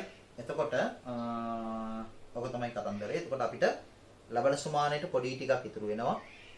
ඒ ටික අපි අවසන් කරලා ඉතුරු වෙලාව අපි වෙබ් එකට ගමු. හරි. මොකද ඊට පස්සේ අපිට ඊගා සුමානේ වෙබ් ප්‍රශ්න සාකච්ඡා කරන්න පුළුවන් ඈ. හරි. එතකොට ඔයගලන්ට දැන් මේ සුමානෙන් අපේ සැප්තැම්බර් මාසෙත් අවසන් වෙනවා. හිතා ගන්න බැරි විදිහට පුතේ කාලයක් යනවා ඈ. අපි නම් පුතේ මේ පැත්ත බලලා මේ පැත්ත බලනකොට ටිකක් කාලය යනවා වගේ දැනෙන්නේ. මම දන්නේ නැහැ ඔයගලන්ට කොහොමද කියන එක. හරි. පැහැදිලිද? හරි. මොකද අපි දැන් එකම වැඩ රෝල් එකක ඉන්නේ. දැන් මේ ප්‍රතිපලාවෙන් හින්දා පොඩ්ඩක් ඒ වැඩ රෝල වෙනස් වෙලා තියෙන්නේ. රයිට්. එතකොට අපි 1:46යි මම 2යි කාලට පන්තිය පටන් ගන්නම්. අපිට අද තියෙන්නේ HTML වල නැත්නම් වෙබ් එකේ HTML ගැන කතා කරන්න. ඒ කියන්නේ නිල වශයෙන් වෙබ් පිටු නිර්මාණය කරන ආකාරය පිළිබඳ කේත එහෙම නැත්නම් ඒකට අපි කියන්නේ උසුලන ටැග්ස් කියලා කියනවා. ටැග්ස් ගැන කතා කරන්න. ඔය එකට සූදානම් වෙමු.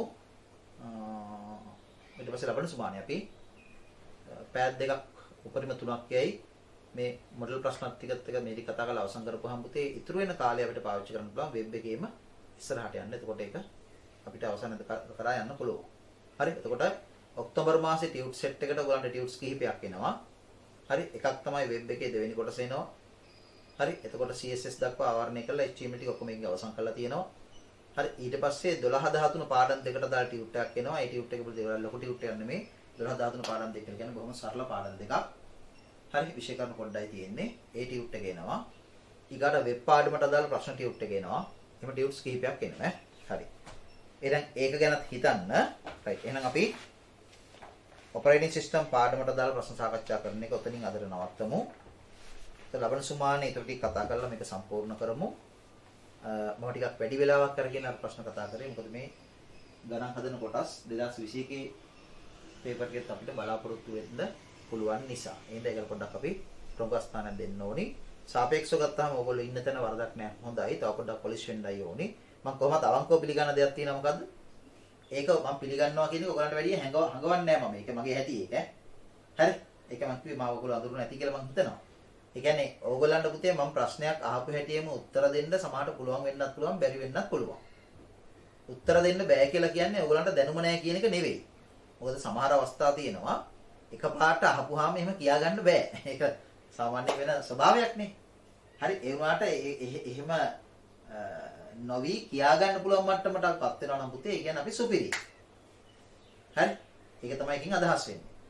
නේ සාපේක්ෂව ගත්තාම දැන් මම අද අහපු ප්‍රශ්න වලට සාපේක්ෂව ඔයගලන්ගේ උත්තර බොහොම සාධනීයයි නේ පොඩි අඩුපාඩු තියෙනවා. ඒ අඩුපාඩු කියලා කියන දැනුම නැතුව නෙමෙයි අර අහන වේගෙට උත්තර එන්නේ නැති වෙන්න පුළුවන්, මතක් වෙන්නේ නැති වෙන්න පුළුවන්, කියන්න බය ඇති, එක චකිත තියෙනවා.